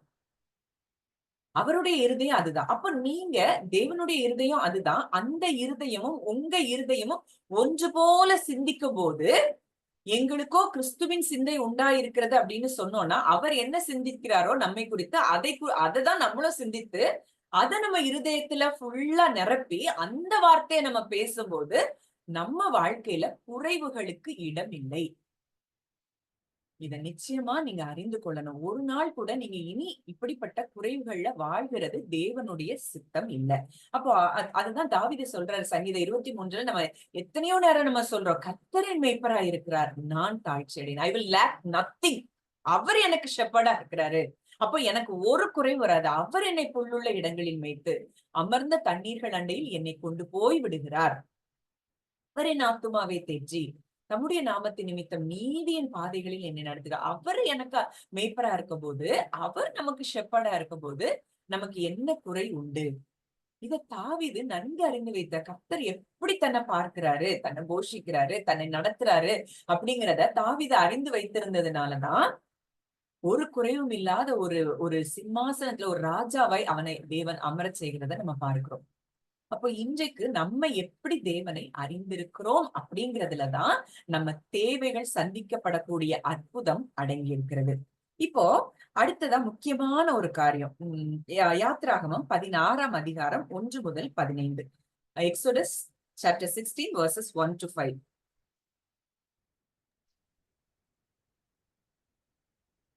இஸ்ரவேல் புத்திரராகிய சபையார் எல்லாரும் ஏலிமை விட்டு பிரயாணம் பண்ணி எகிப்து தேசத்திலிருந்து புறப்பட்ட 2ஆம் மாதம் 15ஆம் தேதியிலே ஏலிமுக்கும் சீனாய்க்கும் நடுவே இருக்கிற சீன் வனாந்தரத்தில் சேர்ந்தார்கள். அந்த வனாந்தரத்திலே இஸ்ரவேல் புத்திரராகிய சபையார் எல்லோரும் மோசேக்கும் ஆரோனுக்கும் விரோதமாக முறுமுறுத்து, நாங்கள் இறைச்சி பாத்திரங்கள் அண்டையில் உட்கார்ந்து அப்பத்தை திருப்தியாக சாப்பிட்ட எகிப்து தேசத்திலே கர்த்தரின் கையால் செத்து போனால் தாவிலை இந்த கூட்டம் முழுவதையும் பட்டியினால் கொல்லும்படி நீங்கள் எங்களை புறப்பட பண்ணி இந்த வனாந்தரத்திலே அழைத்து வந்தீர்களே என்று அவர்களிடத்தில் சொன்னார்கள். அப்பொழுது கர்த்தர் மோசேயை நோக்கி, நான் உங்களுக்கு வானத்திலிருந்து அப்பம் வருஷிக்க பண்ணுவேன். ஜனங்கள் போய் ஒவ்வொரு நாளுக்கு வேண்டியதை ஒவ்வொரு நாளிலும் சேர்த்து கொள்ள வேண்டும். அதனால் அவர்கள் என் நியாயப்பிரமாணத்தின்படி நடப்பார்களோ நடக்க மாட்டார்களோ என்று அவர்களை சோதிப்பேன். 6ஆம் நாளிலோ அவர்கள் நாள்தோறும் சேர்க்கிறதை பார்க்கிலும் 2 தனையாய் சேர்த்து அதை ஆயத்தம் பண்ணி வைக்க கடவர்கள் என்றார். இங்க நமக்கு நல்லா தெரிந்த ஒரு காரியம்தான். இங்க மக்கள் என்ன செய்யறாங்க, இஸ்ரவேல் மக்கள் எப்பவுமே முறுமுறுக்கிற ஜனங்கள், அப்பவும் உணவு இல்லைன்னு சொல்லி என்ன செய்யறாங்க, முறுமுறுக்கிறாங்க. தகப்பன் அப்படி உணவு இல்லாம அவர் கைவிட்டுவார். அத்தனை லட்சம் ஜனங்களை அற்புதமா செங்கடலை கடந்து வெளியே கொண்டு வர பண்ணின தேவன் அவர்களை உணவு இல்லாம பட்டினியா போட்டுருவாரா? அந்த ஜனங்களுக்கு எப்பொழுதுமே ஒரு சந்தேகம். ஏன்னா தேவனை குறித்த அறிவு அவங்களுக்கு சரியா என்ன இல்ல. அப்போ அவங்க ஆண்டவர் சொல்றாரு, நான் உங்களுக்கு வானத்திலிருந்து அப்பம் வர்ஷிக்க பண்ணுவேன். ஏன்னா அந்த வனாந்திரத்துல உணவுக்கு அவங்க தேடி அலையக்கூடாது அப்படிங்கிறதுக்காக அவர் சொல்றாரு, இருந்த இடத்துல உங்களுக்கு என்ன செய்யும், ஆகாரம் வரும். அத ஜனங்கள் ஒவ்வொரு நாளுக்கு வேண்டியதை ஒவ்வொரு நாளிலும் சேர்த்து கொள்ளணும். 6ஆம் நாள்ல எவ்வளவு ஒரு அற்புதம் பாருங்களேன். அதுல பின்னாடி நீங்க வாசித்தீங்கன்னா இன்னும் அது நல்லா தெரியும்.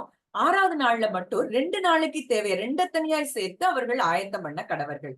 அதுக்கப்புறம் நான் வாசிக்கிறேன் 11ல இருந்து 27 வரைக்கும் அத வந்து நான் இதா சொல்றேன். ஆஹ் அதாவது நீ சாயங்காலத்துல இறைச்சியை புசித்து விடியற் காலத்தில் அப்பத்தால் திருப்தியாகி நான் உங்கள் தேவனாகிய கர்த்தர் என்பதை அறிந்து கொள்வீர்கள். அப்போ அவர் ப்ரொவிஷன் கொடுக்கும் போது நமக்கு தெரியும் அவர்தான் தேவன் அப்படிங்கறத நீங்க அறிந்து கொள்வீங்க அப்படின்னு சொல்றாரு. அப்போ சாயங்காலம் காடைகள் வந்து பாளையத்தை மூடிக்கொண்டது. விடியற் காலத்தில் பாளையத்தை சுற்றி பனி பெய்திருந்தது. பெய்திருந்த பனி நீங்கின பிறகு உருட்சியான ஒரு சிறிய வஸ்து உறைந்த படிக்கட்டி பொடியத்தனையா தரையின் மேல கிடந்தது. இஸ்ரவேல் மக்களுக்கு அது என்னன்னு தெரியலதுனால இது என்னன்னு சொன்னாங்க. அப்ப மோசே அவர்களை பார்த்து, இது கர்த்தர் உங்களுக்கு புசிக்க கொடுத்த அப்பம். எவ்வளவு சூப்பர் நேச்சுரலா அத்தனை லட்சம் ஜனங்களுக்கும் அங்க வானத்துல இருந்து தூதர்கள் உண்கிற ஒரு உணவை தேவன் அந்த ஜனங்களுக்கு கொடுக்கிறார். இது எங்கேயாவது நடக்கக்கூடிய ஒரு காரியமா? தன்னுடைய ஜனங்களை தான் வெளியே கொண்டு வந்துட்டோம், எப்படியாவது அந்த ஜனங்களை போஷிக்கணும்னு சொல்லி அந்த கர்த்தரோ என்மேல் நினைவா இருக்கிறான்னு சொன்ன அந்த வார்த்தையின்படி அந்த ஜனங்களை நினைத்து தினந்தோறும் அவங்களுக்கு என்ன கிடைக்குது? மன்னா கிடைக்குது. இஸ்ரவேல் அப்போ அங்க என்ன நடக்குது பாத்தீங்கன்னா, அவரவர் புசிக்கும் அளவுக்கு தகுந்த அளவுக்கு எடுத்துக்கொள்ளுங்கள். அப்போ தலைக்கு ஒரு ஓமர் அளவு எடுத்துக்கொள்ளுங்க சொன்னா இஸ்ரவேல் புத்திரர்கள் சிலர் வந்து என்ன செய்யறாங்க, நாங்க சேவ் பண்ணி வைக்கிறோம்னு மிகுதியாயும் கொஞ்சமாயும் சேர்த்தார்கள். கொஞ்சமா சேர்த்தவனுக்கு மிகுதியா அதாவது ஓமரால அளந்தார்கள். மிகுதியாய் சேர்த்தவனுக்கு மீதியும் இல்ல, கொஞ்சமாய் சேர்த்தவனுக்கு குறைவானதும் இல்லை. அவரவர் தங்கள் புசிக்கும் அளவுக்கு தக்கதாக சேர்த்தார்கள். அப்போ ஒருத்தனும் விடியற்காலம் வரைக்கும் அதுல ஒண்ணு வைக்க கூடாதுன்னு சொன்னா இதுலயும் சிலர் என்ன செய்யறாங்க, சேவ் பண்ணி வைக்கிறோம்னு சொல்லி சேவிங்ஸ்னு சொல்லி என்ன செய்யறாங்க, அதை சேர்த்து வைக்கிறாங்க. அடுத்த நாளைக்கு கிடைக்குமோ கிடைக்காதோ. அப்போ அவங்க யார டிபெண்ட் பண்ணி இருந்தாங்க? தங்களை தாங்களே, ஐயோ நம்ம சேர்த்து வைக்கிறோம், நாளைக்கு இந்த உணவு கிடைக்கலன்னா நம்ம என்ன செய்வோம்? அவர் அப்படி விட்டு போகிற தேவனா, பாதியில விட்டுட்டு போகிற தகப்பனா அவர் அப்படிங்கிற அந்த அறிவு அவங்களுக்கு என்ன செய்யல இல்ல. ஆனா என்ன ஆச்சாங்க, சிலர் விடிய காலம் மட்டும் கொஞ்சம் மீதியாய் வைத்தார்கள். அது பூச்சி பிடித்து நாற்றம் எடுத்தது. அவர்கள் மேல் மோசே கோபம் கொண்டான். அப்போ வெயில் ஏற ஏற அது என்ன செய்தது? உருகி போகுது. 6ஆம் நாள்ல தலைக்கு 2 ஓமர் வீதமாக 2 அத்தனையாய் ஆகாரம் சேர்த்தார்கள். ஆனா அன்னைக்கு சேர்த்தது மட்டும் என்ன செய்யல? கெட்டு போகவில்லை. அந்த ஓய்வு நாள, பரிசுத்த ஓய்வு நாளாகிய அந்த ஓய்வு நாள்ல சுட வேண்டியதை சுட்டு வேவிக்க வேண்டியதை வேவித்து மீதியா இருக்கிறதை எல்லாம் நாளை மட்டும் உங்களுக்காக வைத்துக் கொள்ளுங்கள். நாளைக்கு ஓய்வு நாள், அதனால இன்னைக்கு நீங்க அது எல்லாத்தையும் என்ன செய்யணுமோ செஞ்சு நீங்க இது பண்ணி வச்சுக்கொள்ளுங்க அப்படின்னு சொல்லி மோசே அங்க சொல்றத பார்க்கிறோம். அப்ப இப்படி ஒரு சூப்பர் நேச்சுரல் தேவனை தான் நம்ம தேவனாய் ஆராதித்துக் கொண்டிருக்கிறோம், தகப்பனாய் பெற்றிருக்கிறோம். அந்த 6 நாளும் அங்க என்ன அங்க கொஞ்சம் சேர்த்தா கூட கெட்டு போகுது. அந்த 6வது நாள்ல 2 நாளைக்கு சேர்த்தா கூட அங்க என்ன செய்யல? கெட்டு போகல. அப்போ எவ்வளவு தூரம் தேவன் ஒவ்வொரு விஷயத்தையும் அங்க தன்னுடைய ஜனங்களுக்காக அவர் பார்த்து பார்த்து செய்யற ஒரு நல்ல தகப்பனா இருக்கிறார். அப்ப இன்றைக்கு நீங்க அப்படி நம்ம தேவனை அறிந்து அந்த விசுவாசத்துல நம்ம அவரை பார்த்தோம் அப்படின்னா நம்முடைய தேவைகளுக்காகவும் அவர் நிச்சயம் அப்படியே செய்வார். என்ன தேவையா இருக்கட்டும் நமக்காக அப்படியே அவர் செய்து முடிப்பார் அப்படின்னு சொல்லிதான் இன்றைக்கு ஆண்டவர் திட்டமும் தெளிவுமா நம்ம கூட பேசிக்கொண்டே இருக்கிறார். இப்போ இதே வசனத்தை உபாகமம் 2:7 டியூட்ரானமி சாப்டர் 2 verse 7 அது மட்டும் வாசிக்கலாம். உன் தேவனாகிய கர்த்தர் உன் கை கிரியைகளிலெல்லாம் உன்னை ஆசீர்வதித்து வருகிறார். இந்த பெரிய வனாந்தர வழியாய் நீ நடந்து வருகிறதை அறிவார். இந்த 40 வருஷமும் உன் தேவனாகிய கர்த்தர் உன்னோடு இருந்தார், உனக்கு ஒன்றும் குறைவுபடவில்லை என்று சொல் என்றார். இந்த 40 வருஷமும் இந்த வனாந்தரத்துல உன் கூட இருந்தாரு, உனக்கு ஒன்னும் குறைவுபடல. அப்போ அன்றைக்கு இஸ்ரவேல் ஜனங்களுக்கு ஒன்று குறைவுபடலைன்னா இன்றைக்கு நமக்கு குறைவுல இருக்கிறது அவருடைய சித்தமா அப்படின்னு யோசித்தீங்கன்னா நிச்சயமா கிடையாது. நம்ம எப்பொழுதும் எல்லாவற்றிலும் சம்பூர்ணமா இருக்கணும் அப்படிங்கிறது தான் தேவனுடைய சித்தமும் விருப்பமுமா இருக்கிறது. அப்ப இன்றைக்கு நீங்க குறைவுகள்ல இருப்பீங்கன்னா நிச்சயமா நீங்க விசுவாசிங்க. நான் இந்த குறைவுகளுக்குள்ள இருக்கிறது தேவனுடைய சித்தம் இல்ல. என்னுடைய வாழ்க்கை என் தேவன் தம்முடைய மகிமையின் ஐஸ்வர்யத்தின்படி என் குறைவுகளை எல்லாம் இயேசுவுக்குள் மகிமையில நிறைவாக்குவார். என்னுடைய குறைவு அது உண்மை இல்ல. அது அது ஒருவேளை உங்களுக்கு அது பெரிய ஒரு காரியமா அது உங்களுக்கு சொல்லிட்டே இருக்கலாம். இந்த குறைவு இருக்குது, இதை நான் எப்படி சந்திப்பேன், இந்த தேவைகள் எனக்கு எப்படி பூர்த்தி ஆகும். அப்போ ஒருவேளை அது பாசிபிளா அது முடியும், இந்த இந்த இந்த காரியத்தை செஞ்சு இதை சரி பண்ணி இதுல இந்த இந்த இந்த பணத்தை இதுல போட்டா இதை சரி பண்ணிடலாம் அப்படின்னு நினைச்சா அது பாசிபிள் சிச்சுவேஷன். இம்பாசிபிள் சிச்சுவேஷன்ல நீங்க தேவனை நம்புறதுக்கு பேரு தான் விசுவாசம். அந்த விசுவாசத்தின்படியே அவர் உங்களுக்கு செய்வார். அதான் வசனம் சொல்லுது, நீ விசுவாசித்தால் தேவனுடைய மகிமையை காண்பாய். அப்ப அவருடைய மகிமையை நம்ம பார்க்கணும் அப்படின்னா நம்ம செய்ய வேண்டியது ஒண்ணே ஒண்ணு.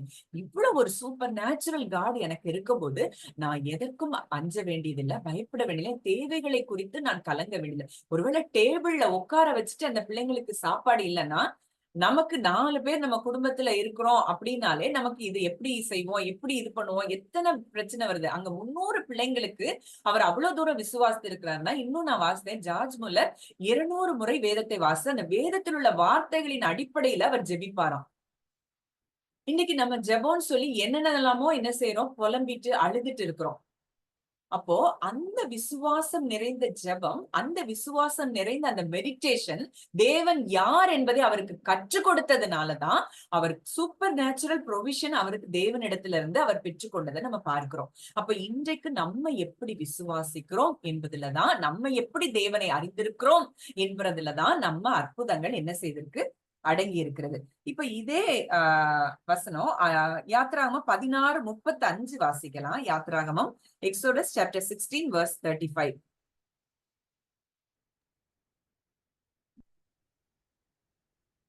இஸ்ரவேல் புத்திரர் குடியிருப்பான தேசத்துக்கு வரமட்டும் 40 வருஷம் அளவும் மன்னாவை புசித்தார்கள். அவர்கள் கானான் தேசத்தின் எல்லையில் சேரும் வரைக்கும் மன்னாவை புசித்தார்கள். இந்த இடத்துல எவ்வளவு அழகா சொல்லப்பட்டிருக்கு பாருங்களேன். 40 வருஷம் மன்னாவை சாப்பிடுறாங்க. அவங்க கானான் தேசத்தின் எல்லையில சேர்ற வரைக்கும் மன்னாவை புசிக்கிறாங்களாம். இப்படி ஒரு அப்பா, வனாந்திரத்துல என் பிள்ளைங்க உணவுக்கு அழைய முடியாதுன்னு சொல்லி தன் பிள்ளைகளை நினைத்து அவர் அப்படி ஒரு ப்ரொவிஷன் கொடுத்திருப்பாருன்னா, இன்னைக்கு நீங்களும் நானும் அவருடைய பிள்ளைகளாய், சொந்த பிள்ளைகளாய் நம்ம என்ன செய்திருக்கிறோம், மாற்றப்பட்டு இருக்கிறோம். நம்ம இன்றைக்கு அவரால் பிறந்திருக்கிறோம். அவரால் பிறந்திருக்கிற நம்மை தேவைகளோடு குறைவுகளோடு அவர் விட்டுருவாரா? ஒரு நாளும் விட மாட்டார். நீங்க குறைவுகள்ல இருக்க வேண்டிய அவசியமே இல்ல. அதுதான் தேவன் இன்றைக்கு ஆணித்தரமாக உங்க இருதயத்துல பதிக்க விரும்புறார். அப்போ அங்க பாருங்க, கானான் தேசத்தின் எல்லையில் சேரும் வரைக்கும் மன்னாவை புசித்தார்கள் இதுல போடப்பட்டிருக்கு. யோசுவா 5:12 வாசிங்களேன். Joshua chapter 5 verse 12. அவர்கள் தேசத்தின் தானியத்திலே புசித்த மறுநாளிலே மன்னா பெய்யாமல் ஒளிந்தது. அது முதல் இஸ்ரவேல் புத்திரருக்கு மன்னா இல்லாமற் போய் அவர்கள் கானான் தேசத்து பலனை அந்த வருஷத்திலே தானே புசித்தார்கள். எப்ப மன்னா நின்னுச்சான் அப்படின்னா, அந்த இடத்துல சொல்லப்பட்டிருக்கிற வார்த்தை தேசத்தின் தானியத்திலே புசித்த மறுநாளிலே. அங்க போய் அவங்க அந்த தேசத்துல, கானான் தேசத்தை சுதந்திரித்து அந்த தேசத்தின் தானியத்தை சாப்பிட்ட அடுத்த நாள்ல இருந்து அவங்களுக்கு என்ன வரல, மன்னா வரல. இதுதான் நம்முடைய தேவனுடைய அற்புதமான கரம் அங்கே செயல்படுகிறத நம்ம பார்க்கிறோம். என் பிள்ளைங்களுக்கு இனி தேவையில்லை, அவங்களுக்கு வேண்டி அவங்க பங்கு அவங்க என்ன செஞ்சுட்டாங்க, சுதந்திரித்து கொண்டாங்க. இனி நான் கொடுக்க வேண்டிய தேவை, வனாந்தரத்துல இருக்கிற வரைக்கும் அவங்களுக்கு போஷித்து இனி அவர்கள் கையின் பிரயாசத்தை அவர்கள் சாப்பிடும்படியா தேவன் அந்த இடத்துல என்ன செய்யறாரு, அவங்க கையில அதை ஒப்பு கொடுக்கறத நம்ம என்ன செய்யறோம், பார்க்கிறோம். பாலும் தேனும் ஓடுகிற தேசத்துக்கு அவங்கள நான் கொண்டு வந்துட்டு இனி அவங்களுக்கு தேவையை அவர்கள் பார்த்துக்கொள்ள, அதையும் செய்யறது அவர்தான், அந்த ப்ரொவிஷனை கொடுக்கறதும் அவர்தான். ஆனா அந்த இடத்துல மன்னா வனாந்தரத்துல இருக்கிற வரைக்கும் மன்னா போதும், இனி அவங்க சாப்பிடுவாங்க அப்படின்னு சொல்லி அந்த இடத்துல விடுறத நம்ம பார்க்கிறோம். அப்போ இப்படிப்பட்ட, அதாவது நம்ம நினைக்கிறோம் அவர் எங்கேயோ இருக்கிறார், நம்ம எங்கேயோ இருக்கிறோம், நம்ம ஜெபம் எல்லாம் கேட்கப்படுமா, நம்ம புலம்பல்கள் எல்லாம் கேட்கப்படும், அவர் ஒவ்வொரு செகண்டும் நம்மளதான் பார்த்துட்டே இருக்கிறாருன்னு சொல்லி வசனம் நம்ம தெளிவா சொல்லுது. கர்த்தரோ, தாவீது அடிக்கடியா சொல்றது, கர்த்தரோ என் மேல் நினைவா இருக்கிறார். அவர் நம்ம மேலதான் நினைச்சிட்டே இருக்கிறாரு. நமக்கு எதை எப்படி செய்யணுங்கிறது தான் அவர் நினைவா இருக்கிறது. ஆனா, அவர் செயல்பட விடாதபடி தடுக்கிறதும் யாருதான்? நம்ம தான். அவரை குறித்து சரியான அறிவில்லாததுனால, நெகட்டிவா நிறைய வார்த்தைகளை பேசி, மரணமான வார்த்தைகளை பேசி, நம்ம என்ன செய்றோம்? நமக்கு வர வேண்டிய ஆசீர்வாதங்களை நாமே என்ன செய்றோம்? தடுக்கிறோம். இப்ப அடுத்ததா ஒரு முக்கியமான ஒரு காரியம், இத கூட இன்னைக்கு பார்த்து முடிச்சிடலாம்னு நினைக்கிறேன். அதாவது நமக்கு நல்லா தெரிந்த ஒரு ஸ்டோரி தான். எலியாவும் அந்த சாரிபாத் விதவையின் கதை. அப்போ அதுல நம்ம பார்க்கணும்னா 1 ராஜாக்கள் 17, இது வாசிக்க வேண்டாம், இதை நானே சொல்லிடுறேன். 17ஆம் அதிகாரம் 1 முதல் 16. First Kings chapter 17 versus 1 to 16ல இது இருக்கு. இப்ப இங்க திஸ்பியனாகி எலியா அங்க சொல்லிட்டாரு ஆகாப்ட, என் வாக்கின்படியே அன்றி தேசத்துல என்ன செய்யாது, பனியும் மழையும் பெய்யாதுன்னு. அப்போ அங்க என்ன வந்துருச்சு? பஞ்சம் வந்துருச்சு. பஞ்சம் வந்துருச்சு. இப்ப ஆண்டவர் அங்க, அதாவது தன்னுடைய பிள்ளையை வைத்து அங்க ஒரு தீர்க்கதரிசியின் மூலமா, தன்னுடைய தீர்க்கதரிசியின் மூலமா அங்க ஒரு தீர்க்க தரிசனத்தை சொல்லியாச்சு. இப்ப அந்த தீர்க்கதரிசியாகிய தன்னுடையவனை அவர் பாதுகாக்கணும், அவனுக்கு ப்ரொவிஷன் கொடுக்கணுங்கிறதுல தேவன் திட்டமும் தெளிவுமா இருக்கிறார். அங்க அவனுக்கு ஒரு இன்ஸ்ட்ரக்ஷன் கடந்து வருது. நீ போய் கேரி தாற்றண்டையில என்ன செய், ஒழித்து கொண்டிரு. அங்கே காகங்கள் அங்கே காலையும் மாலையும் அங்கே ஆற்றின் தண்ணீரை குடிப்பாய். அங்கே உன்னை போஷிக்க காகங்களுக்கு கட்டளையிடுவேன். அதாவது காக்காவுடைய நேச்சர், க்ரோஸோடைய நேச்சர் என்னன்னா, பொதுவா அது யாருக்கும் எதையும் கொண்டு கொடுத்ததா இருக்காது. அது திருடிட்டு தான் போகுமே தவிர மனிதர்களுக்கு கொண்டு எதையும் கொடுத்ததா நம்ம பார்த்ததே இல்லை. நம்ம இயற்கையில அதை பார்க்க முடியாது. ஆனா அவர் கட்டளையிட்டா காகங்களும் கொண்டு வந்து உணவை கொடுக்கும்.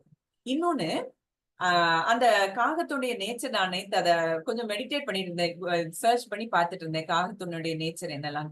அப்போ அந்த காகம் என்ன செய்யுமா, தனக்குரிய ஆகாரம், ஒரு ஆளுக்கு தான் ஆகாரம் இருந்துச்சுன்னா அது யாரையும் கூப்பிடாதான். அப்படி இல்லைன்னா, நான் நிறைய நேரம் பார்த்திருக்கேன் எங்க வீட்டுல பின்னாடி இந்த ஃபிஷ் கழுவும் போதோ இல்ல சிக்கன் கழுவும் போதோ பார்த்தா ஒரு பெரிய காக்கா கூட்டமே வந்துரும்.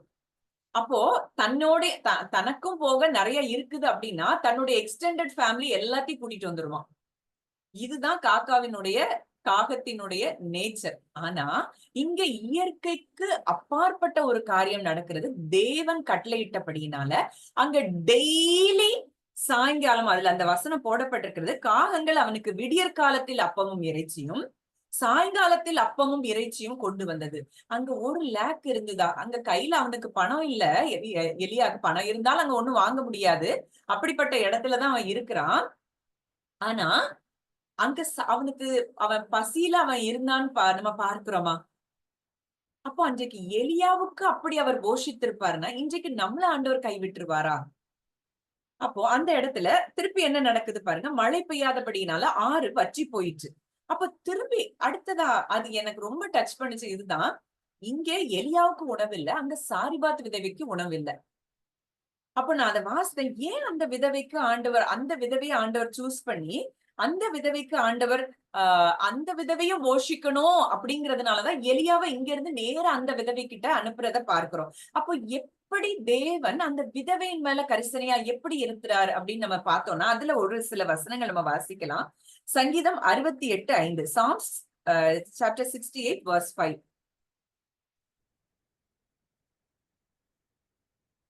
தம்முடைய பரிசுத்த வாசஸ்தலத்தில் இருக்கிற தேவன் திக்கற்ற பிள்ளைகளுக்கு தகப்பனும் விதவைகளுக்கு நியாயம் விசாரிக்கிறவருமாய் இருக்கிறார். அங்க அந்த சாரிபாத் விதவையை அவர் என்ன செய்யறாரு? விசாரிக்கிறார், நியாயம் விசாரிக்கிறார்னு போட்டிருக்கு. இன்னும் சில வசனங்கள் இன்னும் ரொம்ப அழகா போட்டிருக்குது. 146:9, Psalms 146 verse 9.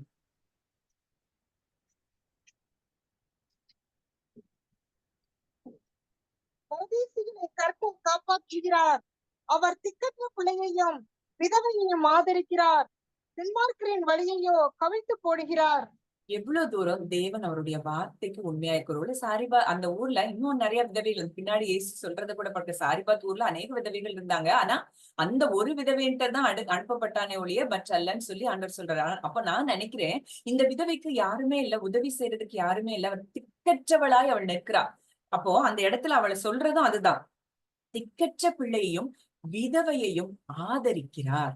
அப்போ ஒருவேளை நான் திக்கற்றவளாய் நான் நிற்கிறேனே, எனக்கு என்ன, எனக்கு ப்ரொவிஷன் உண்டா, எனக்கு எங்க இருந்து வரும் அப்படின்னு நீங்க நினைச்சீங்கன்னா, நிச்சயம் அவரிடத்துல இருந்து உங்களுக்கான ப்ரொவிஷன் வருது. ஏன்னா திக்கற்ற பிள்ளையையும் விதவையையும் ஆதரிக்கிற தேவன். அவர் உண்மை, அவர் வார்த்தை உண்மைனா அவர் அவர் அவர் அதை நிச்சயமாய் அவர் செய்து முடிப்பார். இந்த இடத்துல செய்திருக்கிறார்ல சாரிபாத் விதவைக்கு, அப்ப நமக்கு செய்ய மாட்டாரா? நீங்க திக்கற்றவங்களா இருக்கிறத போல நீங்க உணர்ந்தீங்கன்னா உங்களுக்கு தான் தேவன் பேசுகிறார். நிச்சயமா உங்களுக்கு, உங்களை ஆதரித்து உங்களுக்கு தேவையான எல்லாவற்றையும் அவர் செய்து முடிப்பார். இப்ப அடுத்த இன்னும் ஒரே ஒரு வசனம் மட்டும் பார்க்கலாம். உபாகமம் 10:18, டியூட்ரானமி சாப்டர் 10 verse 18. அவர் திக்கற்ற பிள்ளைக்கும் விதவைக்கும் நியாயம் செய்கிறவரும் அந்நியன் மேல் அன்பு வைத்து அவனுக்கு அன்னவஸ்திரம் கொடுக்கிறவருமாய் இருக்கிறார். திரும்ப திரும்ப வேதத்துல சொல்லப்பட்டிருக்கிற திக்கற்ற பிள்ளைக்கும் விதவைக்கும் நியாயம் செய்கிறார், ஆதரிக்கிறார். நான் நிறைய பேர் பார்த்திருக்கேன், என்னுடைய லைஃப்ல கடந்து வந்த சில நபர்கள் எல்லாம் பார்த்திருக்கிறேன். அவங்கள அற்புதமா ஆண்டவர் நடத்தி இருக்கிறத பார்க்கிறேன். விடோஸ்னாலும் சரி, ரொம்ப ஒண்ணுமே இல்லாதவங்க அப்படிலாம் பார்த்தோம்னா, அவங்க எப்படி அவங்களுக்கு நடந்தது, எங்க எங்க வாழ்க்கையில இது எப்படி நடந்ததுன்னே தெரியல. நான் ஆண்டவர் அற்புதமா எங்களுக்கான தேவைகளை அவர் சந்திச்சிட்டு இருக்கிறாருன்னு சொல்லி நிறைய சாட்சிகளை நான் கேட்டிருக்கிறேன். ஏன்னா அவர் வார்த்தையில் உண்மை உள்ளவர். அவர் ஒரு நாளும் அப்படிப்பட்டவர்களை அவர் என்ன செய்ய மாட்டார், கைவிட மாட்டார். ஏன்னா அவருக்கு, அவங்களுக்கு அவர்தான் தகப்பனா இருக்கிறார். அப்ப இன்றைக்கு இதை கேட்கிற உங்க ஒவ்வொருத்தருக்கும் அவர் தகப்பனா இருந்து என்ன செய்வாரு, நிச்சயம் வழி நடத்துவார். அப்போ அந்த இடத்துல அங்க எலியா கரெக்டா போறாரு. அங்க போற இடத்துல அங்க விதவை என்ன செய்யறா, விறகு பொறுக்கி கொண்டிருக்கிறத நம்ம பார்க்கிறோம். அப்போ எவ்வளவு தூரத்துக்கு பரலோகம் தன்னுடைய பிள்ளைகளுக்காக செயல்படுது. ஒருவேளை அங்க எலியா தேடி எல்லாம் போகல, அவர் கரெக்டா அந்த ஒலிமுக வாசலுக்கு வர்றா, அங்க விதவை விறகு பொறுக்கி கொண்டு இருக்கிறார். அவர் கண்ணுல அவளை என்ன செய்யறாரு, உடனடியா ஆண்டவர் அந்த இடத்துல அங்க காட்டுறத பார்க்கலாம். அப்போ குடிக்கிறதுக்கு தண்ணீர் கொண்டு வான்னு சொல்றப்போ, கொண்டு வர அவர் போகிற போது கொஞ்சம் அப்பமும் கொண்டு வான்னு சொல்றாரு. அப்போ அவர் சொல்றா, நானும் என் குமாரனும் சாப்பிட்டு செத்து போக கொஞ்சம் மாவும் கொஞ்சம் எண்ணெயும் அல்லாமல் என்கிட்ட ஒண்ணும் இல்லைன்னு சொல்லி தேவனுடைய ஜீவனை கொண்டு சொல்றேன்னு சொல்றாரு. அப்ப முதல்ல எனக்கு ஒரு அடைய பண்ணி எடுத்துக்கொண்டு வான்னு சொல்றாரு. அங்க அவ அதே மாதிரி செய்றா. அதுக்கப்புறம் கர்த்தர் தேசத்தின் மேல் மழையை கட்டளையிடும் நாள் மட்டும், மழை பெய்யற வரைக்கும் பானையில மாவு குறையலையாம், கலசத்துல எண்ணெய் குறையலையாம். அடுத்து அவள் போய் அங்க குறையாதுன்னு சொல்லி அங்க ஆண்டவர் வாக்கு கொடுக்குற எலியா சொல்றாரு. அதே மாதிரி அங்க என்ன செய்யல, பானையில மாவு குறையல, கலசத்துல எண்ணெய் குறையல. இவளும் அவள் வீட்டாரும் எலியாவும் அநேக நாள் சாப்பிட்டார்கள். இதுதான் சூப்பர் நேச்சுரல். மழை பெய்யற வரைக்கும் அங்க மாவு அப்போ பரலோகம் ஒவ்வொரு சின்ன சின்ன விஷயத்துல கூட நம்ம மேல கன்சர்ன்டா இருக்கிறத இந்த விஷயத்துல நீங்க பார்க்கலாம். அங்க அதாவது அங்க மழை பெஞ்ச உடனே அங்க பானையில மாவு ஸ்டாப் ஆயிடுச்சு. அப்ப எவ்வளவு தூரம் தேவன் அதுல அந்த இடத்துல இறங்கி அவரு தன்னுடைய சேனைகளை அனுப்பி அந்த இடத்துல அந்த குடும்பங்களுக்காக, எலியாவுக்காக அவர் வேலை செய்கிறாருங்கிறத நம்ம பார்க்கிறோம். ஒவ்வொரு விஷயத்திலையும் அவர் என்ன செய்யற, ஒவ்வொரு சின்ன டீடைல்ஸ் ஆஃப் அவர் லைஃப், ஒவ்வொரு சின்ன டீடைல்லையும் அவர் என்ன செய்யறாராம், நம்ம மேல கண்ணோக்கமா இருக்கிறாராம். அப்படிப்பட்ட ஒரு தகப்பன் நமக்கு இருக்கும்போது இந்த நாள்ல இருந்து அவர் சொல்லுகிற ஒரு வார்த்தை, நீங்க தேவைகளுக்காக அவரை என்ன செய்யக்கூடாது, சந்தேகப்படவே தேவையில்லை. என் அப்பா இருக்கிறார், எனக்கு என் தேவைகளை அவர் சந்தித்து கொடுப்பார்னு சொல்லி அசைக்க முடியாத நம்பிக்கையும் விசுவாசமும் வைத்து நீங்க சொல்லுங்க, நீங்க வார்த்தையில விசுவாசி, என் தேவன் நான் ஐஸ்வர்யவானும் ஆகும்படிதான் அவர் தரித்திரா, நான் அநேகருக்கு கொடுக்கும்படிதான் அவர் தரித்திரா இருக்கிறார். அதனால நான் அப்படிதான் இருப்பேன், என் பிள்ளைங்க அப்படிதான் இருப்பாங்க, நானும் என் குடும்பமும் அப்படித்தான் இருப்போம்னு சொல்லும் போது, அந்த விசுவாசத்தை நீங்க வாயில பேசும்போது என் குறைவுகளை எல்லாம் அவர் நிறைவாக்குவார். எப்பொழுதும் எல்லாவற்றிலும் சம்பூர்ணமுடையவளா இருக்க வேண்டும் அப்படிங்கிறதுதான் என் தேவனுடைய சித்தம். அந்த கிருபையை என்னில் அவர் பெருக செய்து கொண்டிருக்கிறார் அப்படின்னு சொல்லி நீங்க விசுவாசித்து அறிக்கையிடும். ஒருவேளை இது பணத்துக்காக மாத்திரம் நான் சொல்லல, எந்த காரியமா இருந்தாலும் அதை தேவன் நமக்கு என்ன தேவை அப்படிங்கிறத அவர் அறிந்திருக்கிறார். அது உணவா இருக்கட்டும், இல்ல நமக்கு என்ன தேவையா இருக்கட்டும், எல்லாவற்றையும் அவர் தருகிற ஒரு நல்ல தகப்பனா இருக்கிறார்.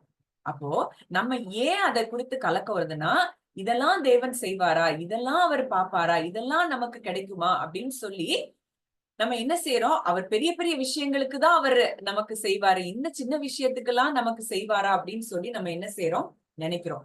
அதனாலதான் நம்ம என்ன செய்ய முடியல, அவரை குறித்த அந்த இடத்துல நம்ம சரியான அறிவு இல்லாததுனால நம்ம குறைவுகளுக்குள்ள இருக்கிறோம். ஆனா இன்றைக்கு தேவன் நிச்சயமா நான் உணர்றேன், கர்த்தர் நம்முடைய கண்களை திறந்திருக்கிறார். இந்த வார்த்தையின்படி கர்த்தர் உங்க ஒவ்வொருத்தரையும் ஆசீர்வதிப்பார். இன்னும் சில காரியங்கள் நான் சொல்லணும்னு நினைச்சேன், ஆனா டைம் ஆயிருச்சு. டைம் இருந்தா இன்னொரு வீக் பார்ப்போம். ஜெபிக்கலாம். அன்பின் பரலோக தகப்பனே, நன்றியோடு உம்மை துதிக்கிறோம், ஸ்தோத்தரிக்கிறோம் அப்பா. தகப்பனே, அருமையான இந்த நாளிலும் கூட ஆண்டவரே, நாங்கள் ஒரு குடும்பமாய் உம்முடைய வசனத்தை தியானிக்க ஆண்டவரே, உம்முடைய தீர்க்க தரிசனமான வார்த்தை நீர் எங்களோடு கூட பேசி இருக்கிறீரப்பா. உம்மை அறிகிற அறிவுல ஜீவனுக்கும் தேவ பக்திக்கும் உண்டான எல்லாவற்றையும் உம்முடைய திவ்ய சுவாபமான வல்லமை எங்களுக்கு தந்தருளுகிற தயவுக்காய் நாங்கள் நன்றி செலுத்துகிறோம். இன்றைக்கு நாங்கள் உங்களை அறிந்திருக்கிறோம் அப்பா. நீர் எவ்வளவு நல்ல தகப்பன் என்பதை நாங்கள் அறிந்திருக்கிறோம். எங்களை விசேஷித்தவர்களாய் நீர் பார்க்கிறீர். உம்முடைய பிள்ளைகளாய் நாங்கள் இருக்கிறபடினால, உம்மால் பிறக்கப்பட்ட பிள்ளைகளாய் நாங்கள் இருக்கிறபடினால, இனி நாங்கள் ஒரு குறைவுகளுக்குள்ளும் இருக்க தேவையில்லை. தகப்பனே, இந்த வார்த்தையை கேட்ட ஒவ்வொருவரையும் நீர் அப்படியே ஆசீர்வதிக்கிறதற்காய் நன்றி செலுத்துகிறோம். அப்பா, நான் ஜெபிக்கிறேன், அவருடைய தேவைகள், அவருடைய குறைவுகள் எல்லாவற்றையும் கர்த்தர் மாற்றி ஆண்டவரே நிறைவான ஆசீர்வாதங்களினால் ஒவ்வொருவரையும் நீர் ஆசீர்வதிக்கும்படியாய் நான் ஜெபிக்கிறேன் தகப்பனே. ஒவ்வொருவரும் அநேகருக்கு கொடுக்கக்கூடியவர்களாய் மாற்றும்படியாய் அப்பா, நீர் அதற்காகத்தானே தரித்திரரானீர் தகப்பனே. ஆண்டவரே, அந்த ஐஸ்வர்யத்தை சுதந்தரித்துக் கொள்ள தகப்பன் ஒவ்வொருவருக்கும் நீர் கிருபை செய்யும்படியாய் நாங்கள் ஜெபிக்கிறோம். கர்த்தர், அப்படியே நீர் இரக்கம் பாராட்டுகிற தயவுக்காய் நாங்கள் நன்றி செலுத்துகிறோம். உம்முடைய அன்பின் கரத்துல பாதுகாப்புக்குள்ள இதை கேட்க போகிற ஒவ்வொருவரையும் நான் ஒப்புக் கொடுக்கிறேன். கர்த்தர் ஆசீர்வதித்து பாதுகாத்து வழி நடத்தும் இயேசுவின் மூலம் கேட்கிறோம் ஜீவன் உள்ள நல்ல பிதாவே, ஆமென். யார் எதுவும் ஷேர் பண்ணுமா?